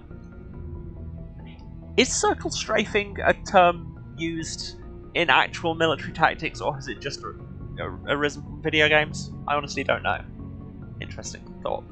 Alliance frigates are named for great battles in human history. Or is that what they're going with for Normandy? Is it a frigate or a cruiser? Somebody tell me, please. Anyway, heat management. Dispersal of heat generated by onboard systems is a critical issue for a ship. If it cannot deal with heat, the crew may be cooked within the hull. Radiation is the only way to shed heat in a vacuum. Civilian vessels use large, fragile radiator panels that are impossible to armor. Warships use diffuse radiator arrays, or DRA, ceramic strips along the exterior of the armoured hull. These make the ship appear striped to thermographic sensors. Since the arrangement of the strips depends on the internal configuration of the ship, the patterns for each vessel are unique and striking. On older ships, the DRA strips could become red or white hot. Dubbed tiger stripes or war paint by humans, the glowing DRA had a psychological impact on pirates and irregular forces. Strip radiators are not as efficient as panels, but if damaged by enemy fire, the ship only loses a small portion of its total radiation capacity. In most cases, a vessel's DRA alone allows it to cruise with no difficulties. Operations deep within a solar system can cause problems. A ship engaged in combat can produce titanic amounts of heat from maneuvering burns and weapons fire. When fighting in a high heat environment, warships employ high efficiency droplet heat sinks. In a droplet system, tanks of liquid sodium or lithium absorb heat within the ship. The liquid is vented from spray nozzles near the bow as a thin sheet of millions of micrometer scale droplets. The droplets are caught at the stern and recycled into the system. A droplet system can sink 10 to 100 times as much heat as DRA strips.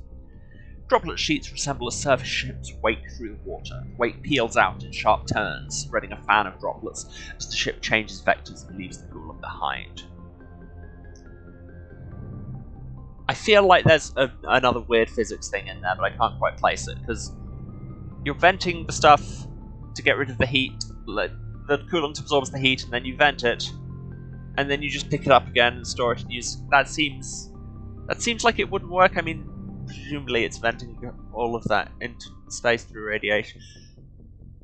I'll allow it. Speaking of Guardian systems, a ship's General Area Defense Integration Anti-Spacecraft Network, or Guardian, and that just screams, we had a cool acronym so we made up a product name to go with it, consists of anti-missile and anti-fighter laser turrets on the exterior hull. Because these are under computer control, the gunnery control officer needs to do little beyond turn the system on and designate targets as hostile. Since lasers move at light speed, they cannot be dodged by anything moving at non-relativistic speeds. Unless the beam is aimed poorly, it will always hit its target. In the early stages of a battle, the Guardian fire is 100% accurate. It is not 100% lethal, but it doesn't have to be. Damaged fighters must break them for repairs. Lasers are limited by diffraction. The beam spreads out, decreasing the energy density in watts per meter squared the weapon can place on a target. Any high-powered laser is a short-range weapon. Alright, these heat transfer physics is not massively ridiculous. Okay. And I very much trust you more than my brain on that. That's my retired service member at a circle strafing. Hasn't heard of it, but he says it seems silly. Yeah, it does very much feel like it's a video game thing. Guardian networks have another limitation: heat. Weapons-grade lasers require cooldown time, during which heat is transferred to sinks or radiators. As lasers fire, heat builds within them, reducing damage, range, and accuracy. Fighters attack in swarms. The first few will be hit by Guardian, but as battle continues, the effects of laser overheat allow the attackers to press ever closer to the ship. Constant use will burn out a laser. Guardian lasers typically operate in infrared frequencies. Shorter frequencies will offer superior stopping power and range, but degradation of focal arrays and mirrors will make them expensive to maintain, and most prefer mechanical reliability over bleeding-edge performance where lives are concerned. Solarians, however, use near-ultraviolet frequency lasers with 6 times the range, believing that having additional time to shoot down incoming missiles is more important. Lasers are not blocked by the kinetic barriers of capital ships. However, the range of lasers limits their use to rare knife-fight range ship-to-ship combat. Criticism you made is entirely valid, but as an attempt to describe something that just about works, they could have thought about it a lot less. Yeah, no, I'm with you there. A lot of thought has clearly gone into all of this by people who are really into hard sci-fi. I just like to nitpick. Speaking of which, let's have some technology. Biotic training. Biotic implants and amplifiers only provide the potential to create coherent mass effect fields. Whether biotics can actually do so is largely determined by their training. Biotics must develop conscious control over their nervous systems, sending specific electrical impulses to the element 0 nodules embedded in their nerves. They're taught to use their implants and amps with biofeedback devices and physical mnemonics. Specific gestures or muscle movements fire the proper sequence of nerves to activate a certain skill. Kinetics Industries pioneered biotic training with their Biotic Acclimation and Temperance training program. Although BART did not achieve the desired results, many techniques taught are still used today. Many human think tanks are trying to develop some form of biotic super soldier. Most are benign efforts to create more flexible troops.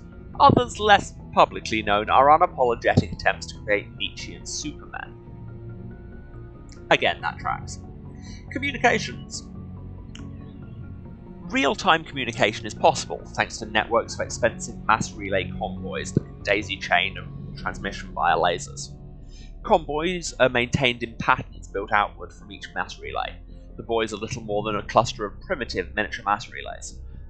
Each individual buoy is connected to a partner on another buoy in the network, forming a corridor of low-mass space. Tight beam communication lasers are piped through these tubes of FTL space, allowing virtually instantaneous communication to anywhere on the network. The networks connect across regions by across regions by communications lasers through the mass relays. With this system, the only communications delay is the light lag between the source or destination and the closest buoy. So long as all parties remain within half a light second, or 150,000 kilometers of buoys, seamless real-time communications are possible. Since buoys are maintained in all travelled areas, most enjoy unlimited instant communication. Ships only suffer communications lag when operating off established deep space routes around uninhabited outer system gas giants and other unsettled areas. During wartime, convoy networks are the first target of attack. Once the network is severed, it can take anywhere from weeks to years to get a message out of a contested system. In systems where a buoy network has not yet been built or has been destroyed, rapid communication means ferrying information through high-speed courier ships and unmanned data drones. That's a cool system. It's like fiber optics, but what if we made them entirely out of warp space? Which is neat. And finally, in the weapons, armor, and equipment section, upgrades. The development of practical manufacturing, I still hate that word, omnitools, allows modern militaries a great deal of flexibility in equipment loadouts. A vast number of field modification kits, or upgrades, are available for common equipment such as weapons, armor, omnitools, biotic amps, and even grenades. An upgrade kit typically consists of less than a dozen unique parts and an optical storage disk. When loaded into an omnitool, the OSD provides all technical specifications required to manufacture the tools and additional parts necessary to install the upgrade onto another piece of equipment. Assembly is typically modular, and installation can be completed in less than a minute. Since omnitools are designed to use common battlefield salvage materials such as plastics, ceramics, and light metals, rendered into semi-molten omnigel for quick use, it's quite possible for a trained soldier carrying upgrade kits to customize gear on the battlefield to fit the current tactical situation. And that's all of it. For now, more will unlock as we go, and I think I'm going to make the Saturdays, to try and keep on top of it a bit, I'm going to make Saturday lore streams a regular thing. Start of every Saturday I'm going to read whatever remains to be read, and then play a bit of the game. Speaking of, I still have like an hour left on stream, so I'm going to take a 5-minute break to drink some water, and then I will be back with you when we will actually go and shoot some people. See you in a minute.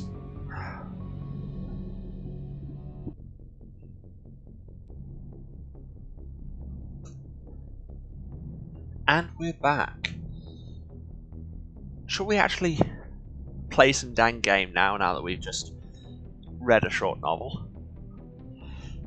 Slash all of Space Wikipedia. And I say all entirely wrongly, like I say, we'll continue to round up. So, next question, where the hell were we going? I think we've still got, because we've got the 2 plot worlds remaining, but I believe we still have some side quests left, and this is a BioWare game, so I'm going to do those. That won't do anything for the time being. These are all just collections.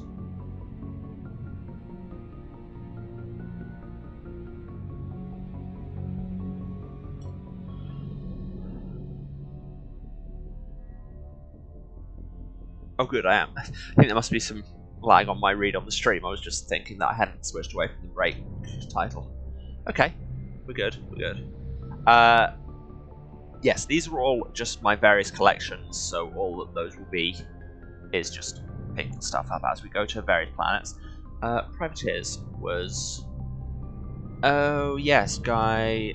His brother's ship may have fallen victim to privateers while travelling through the strenuous system.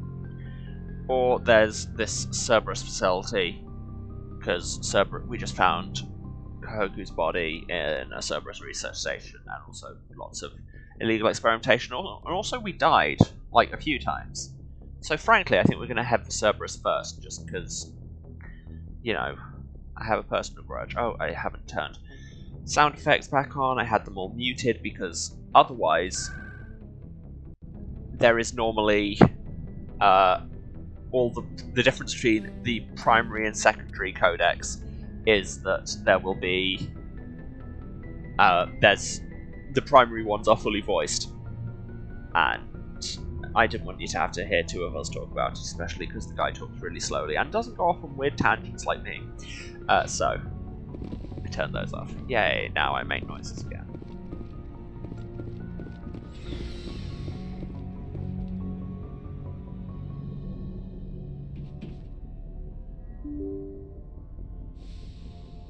Seriously, somebody needs to tighten up the response time on like every door in this game. It feels like just very bad build-in design.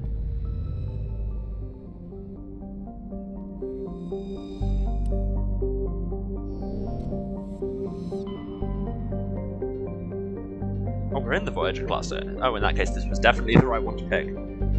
So, is it this system?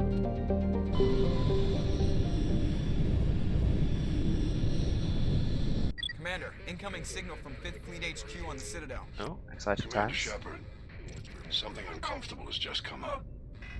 In the First Contact War, we fired a lot of espionage probes into Turian space. We just received a mission complete burst from one of them. Where's it been in the meantime? No idea. Lost in transit. These probes were built in a hurry after First Contact. What makes this uncomfortable? When these probes were launched, we didn't have any idea who we were fighting. We didn't want to risk aliens examining our technology. The probe has a demo nuke built in. A 20-kiloton tactical fusion warhead. About equal to the bomb dropped on Hiroshima back in the 20th. If somebody finds that probe, tampers with it, you don't need me to finish, Commander. Why? What? Why? Why would that be a bright idea, ever? Like, yes, having a self-destruct mechanism is a thing. But unless the probe is the size of a small town, a 20-kiloton nuclear bomb seems a bit much.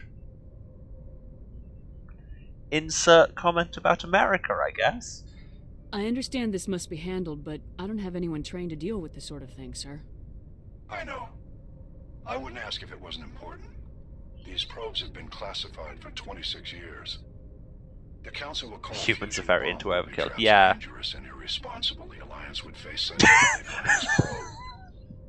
I'm asking you because the Normandy can get on site quickly and quietly. It's in the Voyager cluster. The Council would call randomly firing nukes out into the galaxy dangerous and irresponsible. And they'd be right. Jesus. It's in the Voyager cluster. That's the opposite side of the Alliance from Turian space. How did it get there? I don't know.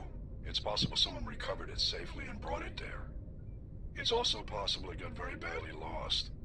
It could have been wandering the relay network since the war. We'll get on it immediately, Admiral, and we'll be discreet. I appreciate that, Commander. Good luck. Fifth Fleet out. We'll be discreet right up until a reporter asks us about exactly this, at which point we'll just tell them everything. Okay, so there's the actual planet we want. Just quickly scan everything else.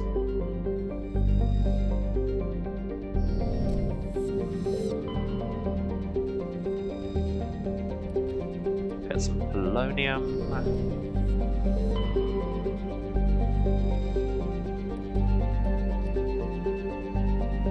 Turian insignia.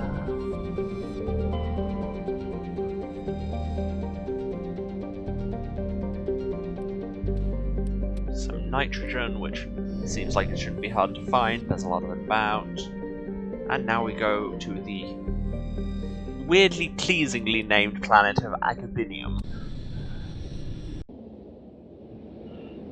Who are we taking? Of course we're taking our girls. Unless something goes very badly wrong, we will be taking our girls all the time.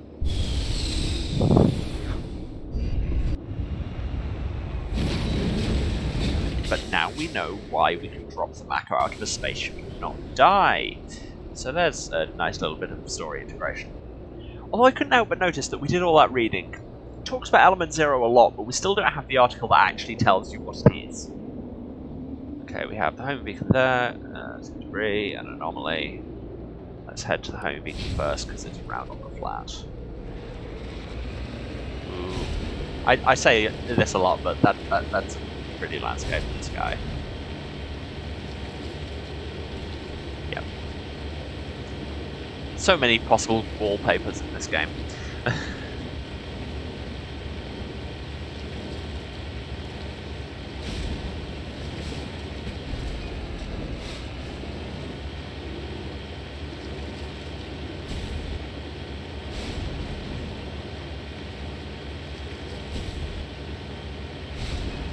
Thrusters are very much the equivalent of the sprint button when I'm not in combat. They do nothing at all of any use, but they're very fun.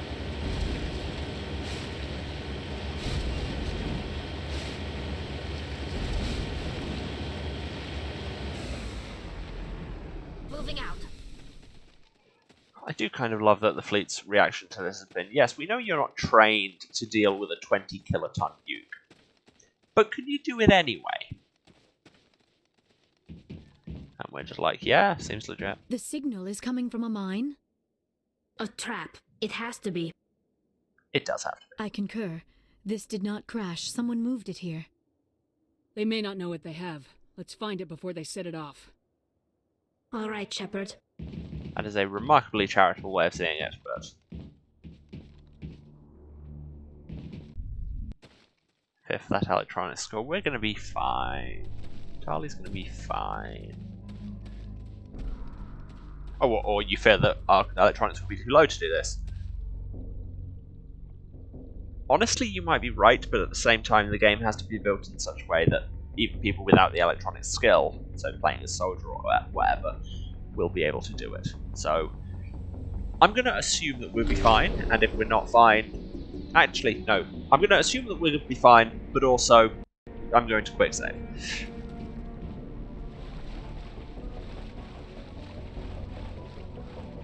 You may recognise this mine from it being basically the same mine as we fought all those husks.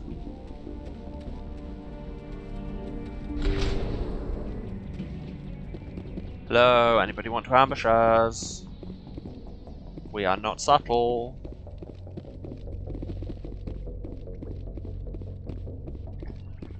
There's lots of cover here, it suddenly looks like you're preparing to ambush us. If you're not holding firefights in here, you should really consider it. It's a good layout for it.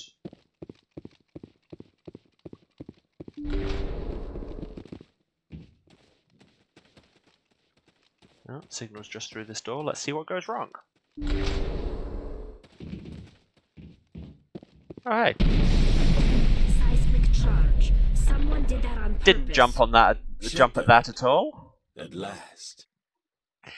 No camera could have caught me jumping at that explosion. No. Why did we move this nuke into a mine? It's one of the only available settings we could use. Yes, in this game, like we had a choice of moving it into that one prefabricated 2-level building or a mine, or we could just leave it out in the open. You have me at a disadvantage. My name is Ilanos Heliot. I doubt you know it. Of course I do. It's in the Terminus subtitles. Grand Shepherd. Thousands of pirates, slavers, criminals of every stripe. In most criminal organizations, it's the one who's recognized as the most successful. That's correct. The one who kills the most men, seizes the most ships, pillages the most colonies. 3 years ago, I was the strongest. I used my influence to assemble a fleet. We would drive your kind out of the Verge. This is some strong villain monologuing. You're the one behind the attack on Elysium. I was the motivator, the instigator, the one who promised glory and riches for sacking the largest human colony in the cluster. The one blamed when it failed. Failed! I was ruined when your kind held against the Blitz. What better way to recover my reputation than by eliminating the first human Spectre? My crew will come for me. Oh, let them. We'll be ready. Weird An Alliance cut of the warship music will make there. a fine prize. Oh, and if you haven't noticed, the ores here are laced with heavy metals. I'm afraid your suit radios aren't powerful enough to transmit out. It doesn't have to be like this, Halliot. Empty words from a dead woman. Goodbye, Shepard. What do we do now, Shepard? We've got air and light and the Normandy's still in orbit. Let's look for another way out. There's no time to get out. Thanks for arguing with me, captions. Have to disable the bomb before it goes off. Will this be much the same as it was last time we had to defuse the bomb? Oh no, this is with this format. But fine, this is what I do. Oh, I have to do each hard point separately. And I've got 10 seconds, but it pauses while I'm in them. Okay. Come on.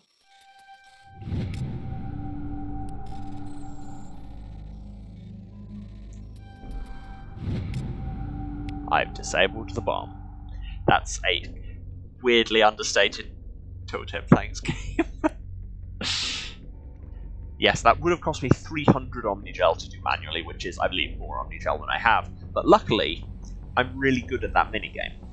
Just saying. and that's all you have to do to disable a nuke, is play 3 rounds of Frogger. Now, let's go and find another way out. I'm predicting it might be that door that was conspicuously locked last time. Oh look, it's conspicuously unlocked.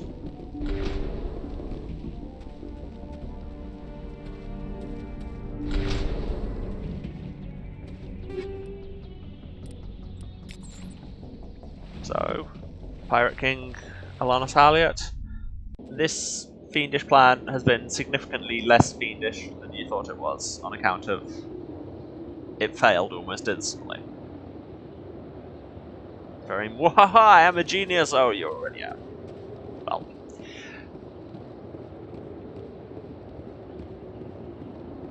I am, of course, on the other side of a mountain from the Mako. There's some debris on the way. Is that just north of me? Should be around here? Ah, there it is. So now we have some exciting walking back to the car. But first I have to salvage this probe, which is in many ways a very similar procedure to disarming a 20 kiloton nuclear bomb. Requires an almost identical skill set. It's one of those weird coincidences.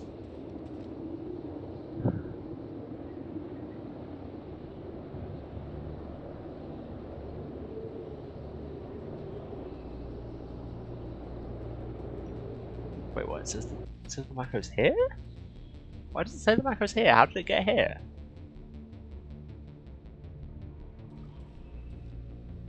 What, did it spawn the Mako next to me when I came out and I just didn't notice it?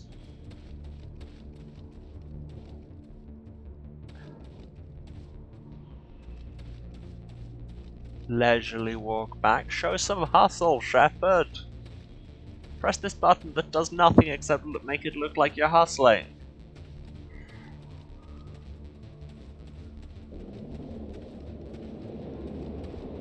Run off a cliff. Yep. Yeah, it spawned the Mako right outside where I was, and I just didn't see it. Oh, wait. Oh, was this where I was? Because there's people down here. Or did I come out of there? I'm very confused, y'all. It may come across. Now that's the debris I just investigated. Did I just miss the Mako and a mercenary camp on my way out? Like, even for general streamer blindness, that's mildly ridiculous. Okay, let's see if I can actually use these sniper rifles properly. The mercenaries stole your Mako. Yeah, that would be a reasonable assumption, I suppose. But I didn't come to it.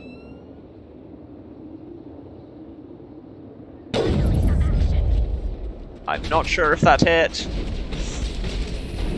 Dang. Oh no, oh no, oh no. Get in the car where we have more weapons. Oh hey, there's Alanis Halliot.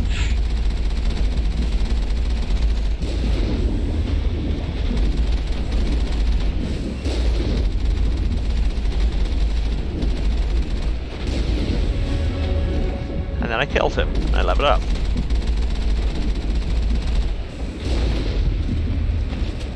Come at me! Oh no, oh no, oh no! They came at me. just, are you dead yet? Are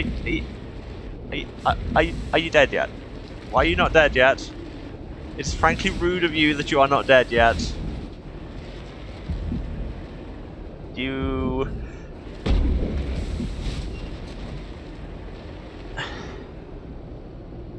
I almost want to let you live. I'm honestly impressed by your resistance to vehicular trauma. Anyway, die.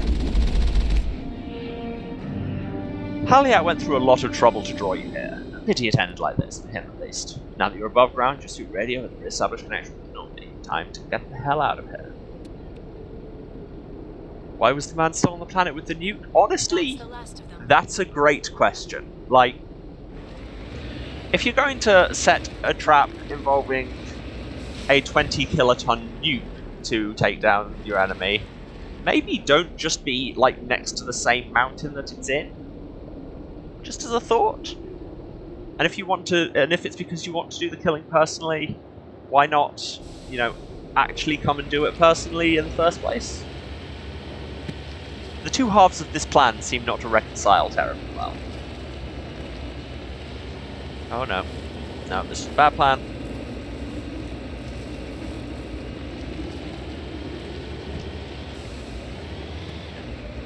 Wait, where's the anomaly I'm meant to find? Oh, it's there.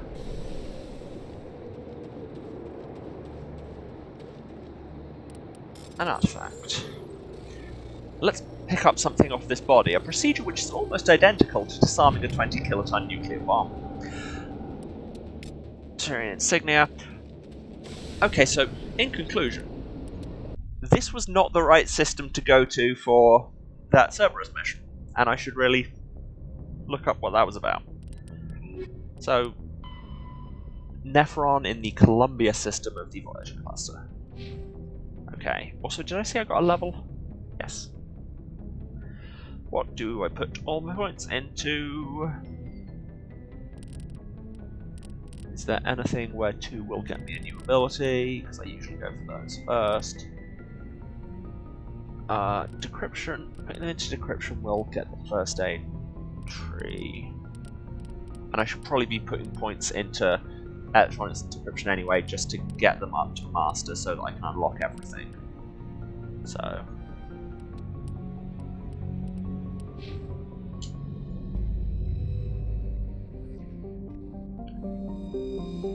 Farewell, Agabinium. You had a cool name, and idiots inhabiting you. The Yangtze. Oh, there's another system here that was just hidden by the camera. Cool. Yes, because Yangtze is where we went originally.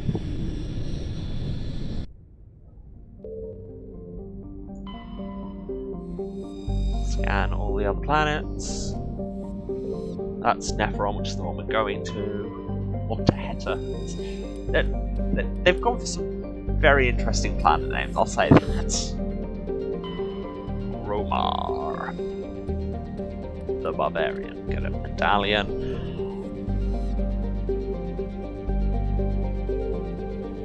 And to Nephron. Ooh, I wonder which crew we'll take.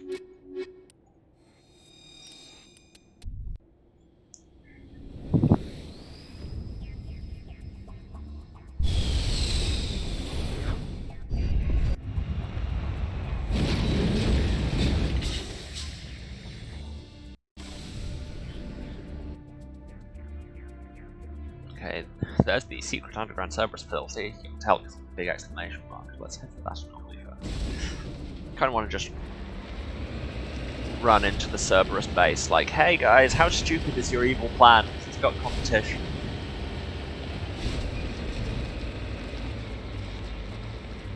There's more up here, if I can make it up this mountainside. Come on.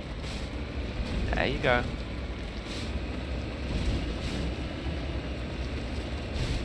Nope, nope, nope, bad times.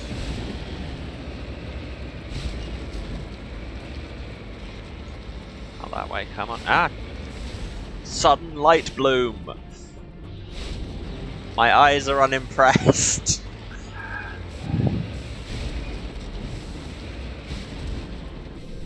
And yes, I realised what I just did there was discover the concept of a mountain. I'm going to survey this thorium deposit, a procedure remarkably similar to defusing a 20-kiloton nuclear bomb. How long am I going to keep using that joke? Yes. On your order, Shepard. No, I'm... Lead No, on, Commander. I don't care, Liara, I'm just Get it. trying to get into the car. Just let me get into the car and stop talking. Okay, so, we're heading for that anomaly.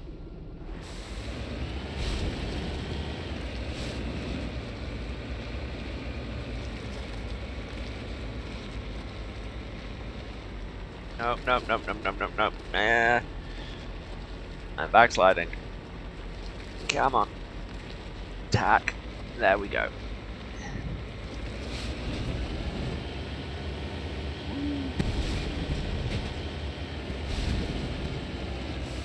No, you don't want to go back up the mountain. You're going down now.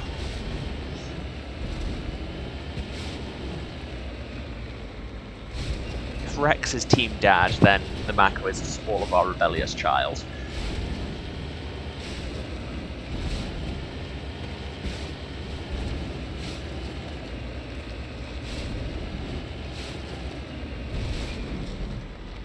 Come on, just this once.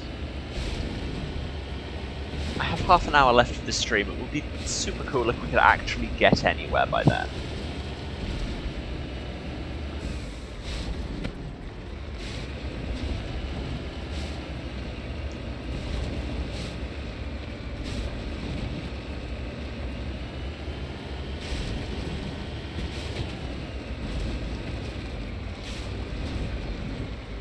Yeah, I realise I'm not talking much, it's taking a lot of focus, if you couldn't tell, just trying to get it to go even vaguely in the direction, attack backwards.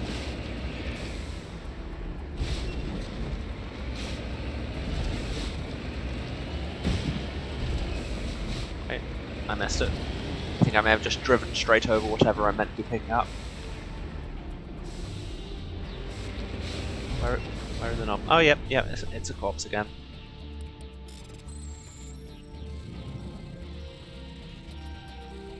Yeah. Wow, I messed that up. Oh my god, how did I manage to get that? With like 0.1 seconds left, got myself a League of One medallion. There's debris there, but I would need to go straight through the Cerberus base, so we may as well just do that while we're here. And the Mako drove over the camera, and we were all crushed. But in a very bouncy way.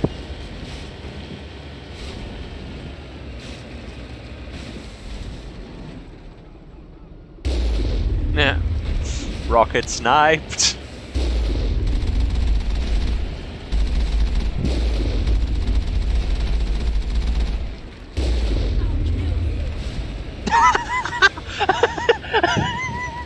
Wow.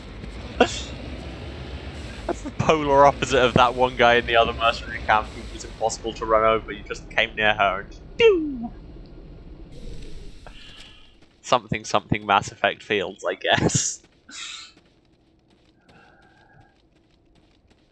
Hey, Cerberus! Wow, this base looks remarkably similar to your other bases. Have you considered more more varied branding? Anyway, I should probably have a gun.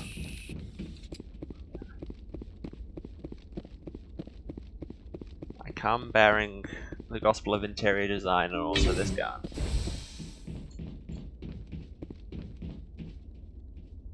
Quick save.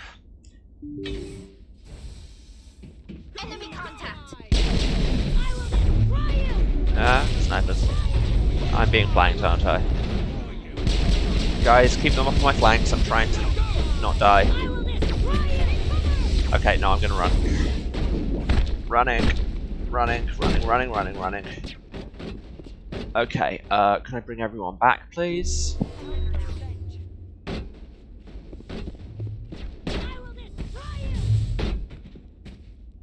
well, Riptali, I guess. Hi, Liara, who had the sense to retreat with me. Medjal. Oh yes, don't know if you can see it on my hotbar, but between episodes I unlocked another tech skill. I can now use damping, which does a bit of damage, stuns enemies, and stops the music abilities for a few seconds, which seems useful.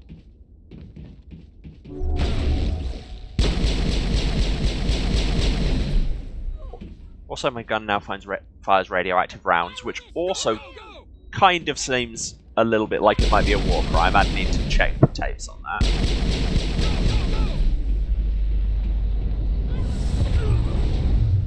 Thanks, Liara.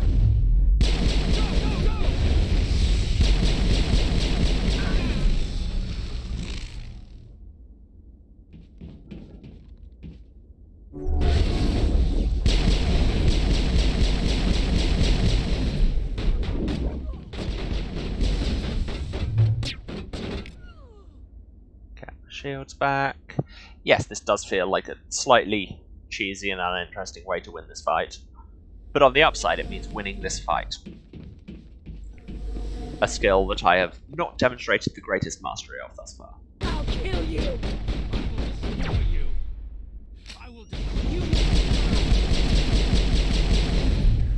Call yourself a sniper? I literally have an ability called Marksman.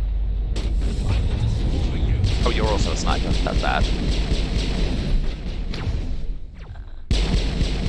Oh, Liara's down. That's also bad. All these things are bad. I'm on it! But luckily my revive has cooled down, so everyone can come back. Although they come back with so little health, they almost always die immediately. Lots of things seem to be exploding, which I'm choosing to interpret as a sign that you're doing a good job. Possibly a very bad job. It's honestly hard to tell at this point. Have some Medjal.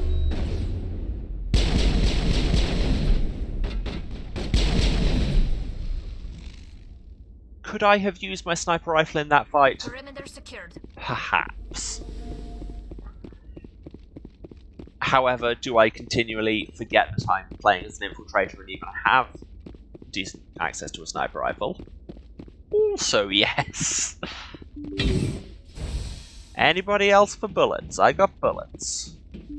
These ones are even radioactive. It's super fun. Quest says that way, so let's go this way. See if there's any boxes. Ooh, polonium rounds. They're like radioactive rounds, but even more of a war crime. Medical station. Let's open this medical station. Process almost identical to defusing a 20 kiloton nuclear bomb.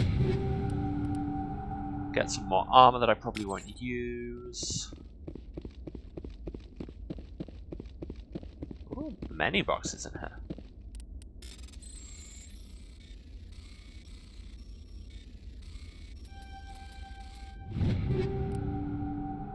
Ooh, new pistol, I might. And new sniper. I will. Tier 4 ones, I will probably end up using those. But as ever, between episodes. More guns. Ooh. Ariake. Like, all the manufacturers have their own kind of stat blocks, and whether they're actually any good or not, and Ariake are good. As you can tell, because it's a sci-fi setting and they have a Japanese name.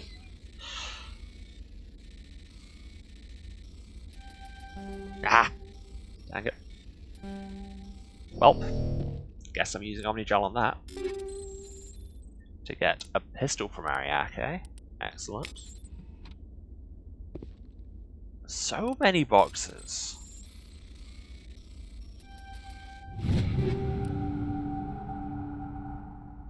Stuff by Haliat. Haliat are really good.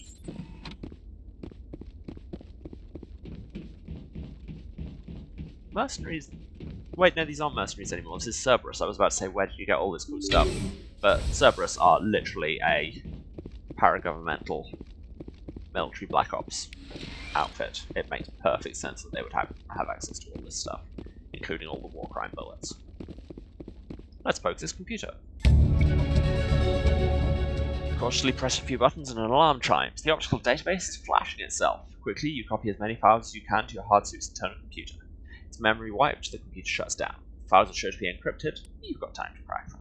Archive. I can click it again. Does anything happen? No. It literally just opens and closes it. Okay, sure. Seems like functionality I don't need, but you do you. And that's the end of the quest. In fact, I'm just going to look at those new weapons now quickly, and also I have a level. I will put one in first aid, because that will make my first aid slightly better. And I will keep putting it into decryption, because I'm only one off getting master of that. Whoa! Whoa, yeah, I'll just quickly look at my weapons and stuff. Yes, see, this Stinger is way better. The Ryko is even better, has a small accuracy fall off, but honestly, I'm okay with that. And I have... yeah, I can upgrade my chemical rounds to polonium rounds. Which, yeah, is horrendous, but here we are. And combat scanner. And sniper rifle. So the equalizer is significantly better in all ways. Look at the difference there. That's ludicrous. Whereas the Naginata is slightly more accurate. Slightly less heat build-up, but lower damage. Honestly, I like the equalizer. Do I have better versions of these? Yes. That's fine.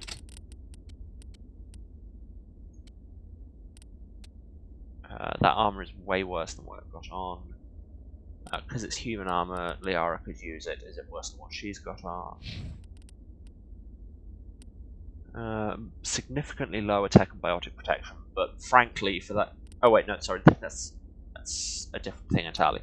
So slightly less damage protection, but higher everything else. I don't love it. Okay, that's all the inventory management I can do right now.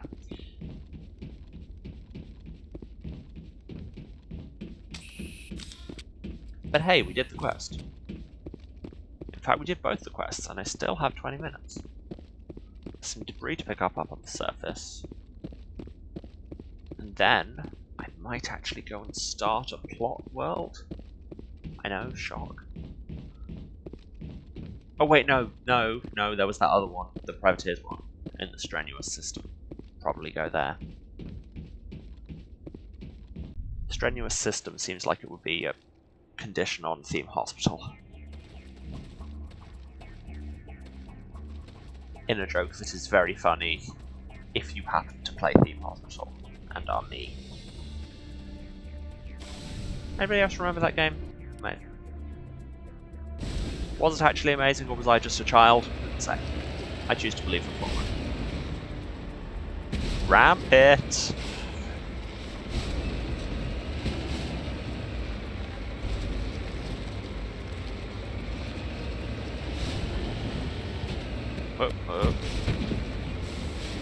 No, forward. We're working on forward today. There we go.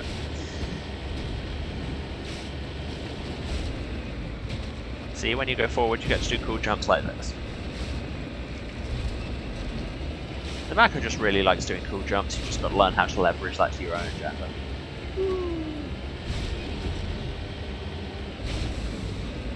Oh hey, crash probe.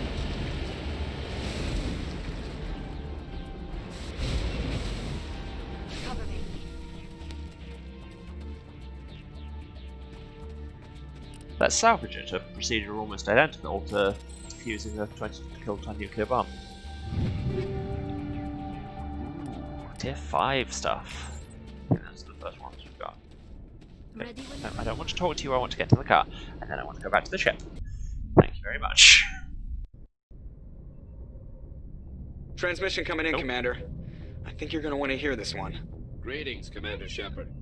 I represent a party interested in obtaining information on Cerberus activities. Who are you, and who do you represent? Who I am is inconsequential.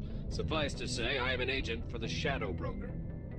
You see, Admiral Kahoku contacted my employer looking for information on the location of any Cerberus facilities. When you give yourself a name like the Shadow Broker, you do just need a brass section following you around and turn go over bomb copies bomb. of all files gathered from the Cerberus systems to us.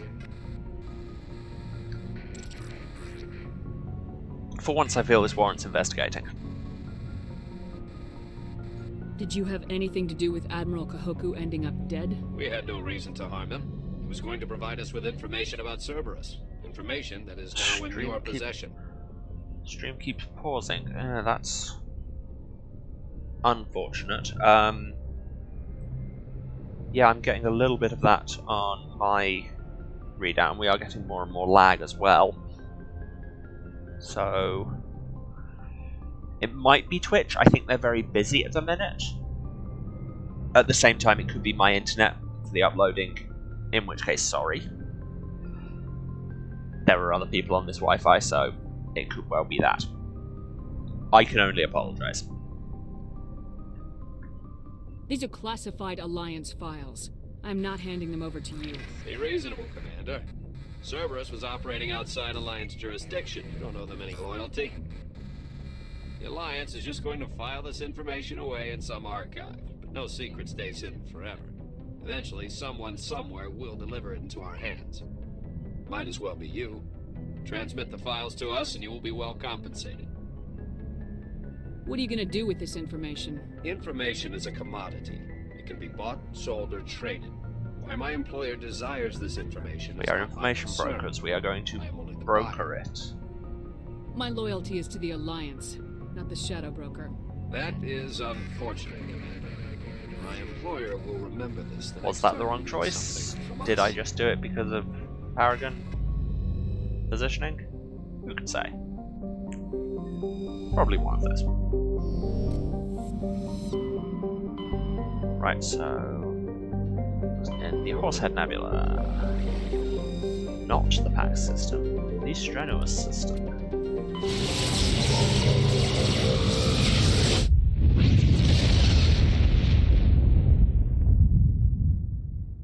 Commander, urgent message from Alliance So Command many coming messages in. from Alliance I'll patch it Command.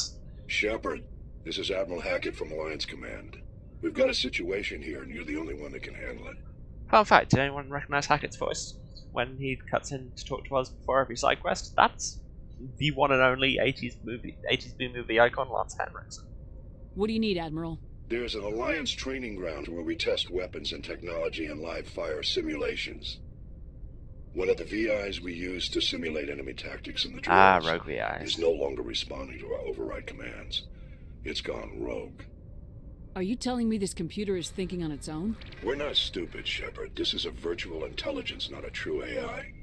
It's not self-aware, and it can't access any external systems. We didn't do anything illegal here. This is all technically legal, which is of course the Virtual best kind of intelligence legal. support is critical to our military success. VIs process thousands of status reports and react in nanoseconds. No human can do that. We need you to fight your way through the training ground of the VI core and manually disable it. Can't you disable it remotely? Our fail-safes aren't responding. Probably wouldn't have led with that if The they VI could. operates on a closed network. It can't affect any external systems, but we don't have any direct access to its processes. We could bomb it from orbit, but the damage to the facility would be I catastrophic. hear it's the only way to be sure. We prefer to have someone shut down the core. Someone like you. I know Spectre's answered I the still council, am not but a you're bomb still tag, human. but sure. You're still part of the Alliance military, and right now we need you. The VI controls all the facility's weapons, drones, and automated defenses. You're the only one that can pull this off, Shepard. Good luck.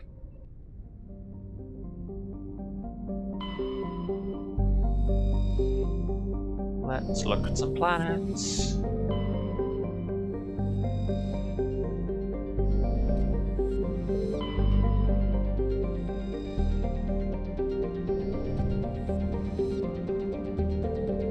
Oh. The MSV Majesty.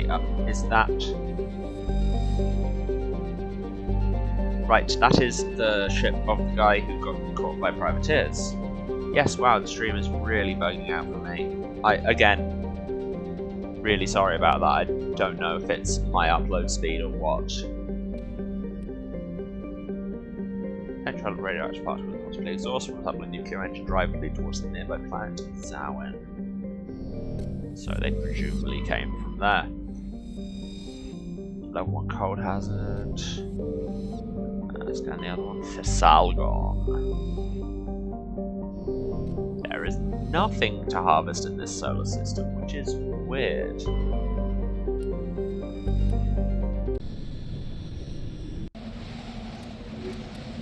Grab the girls, we're going shopping. And by shopping I mean... I'm going to call it corpse shopping. We are in the market for corpses, and we can pay bullets.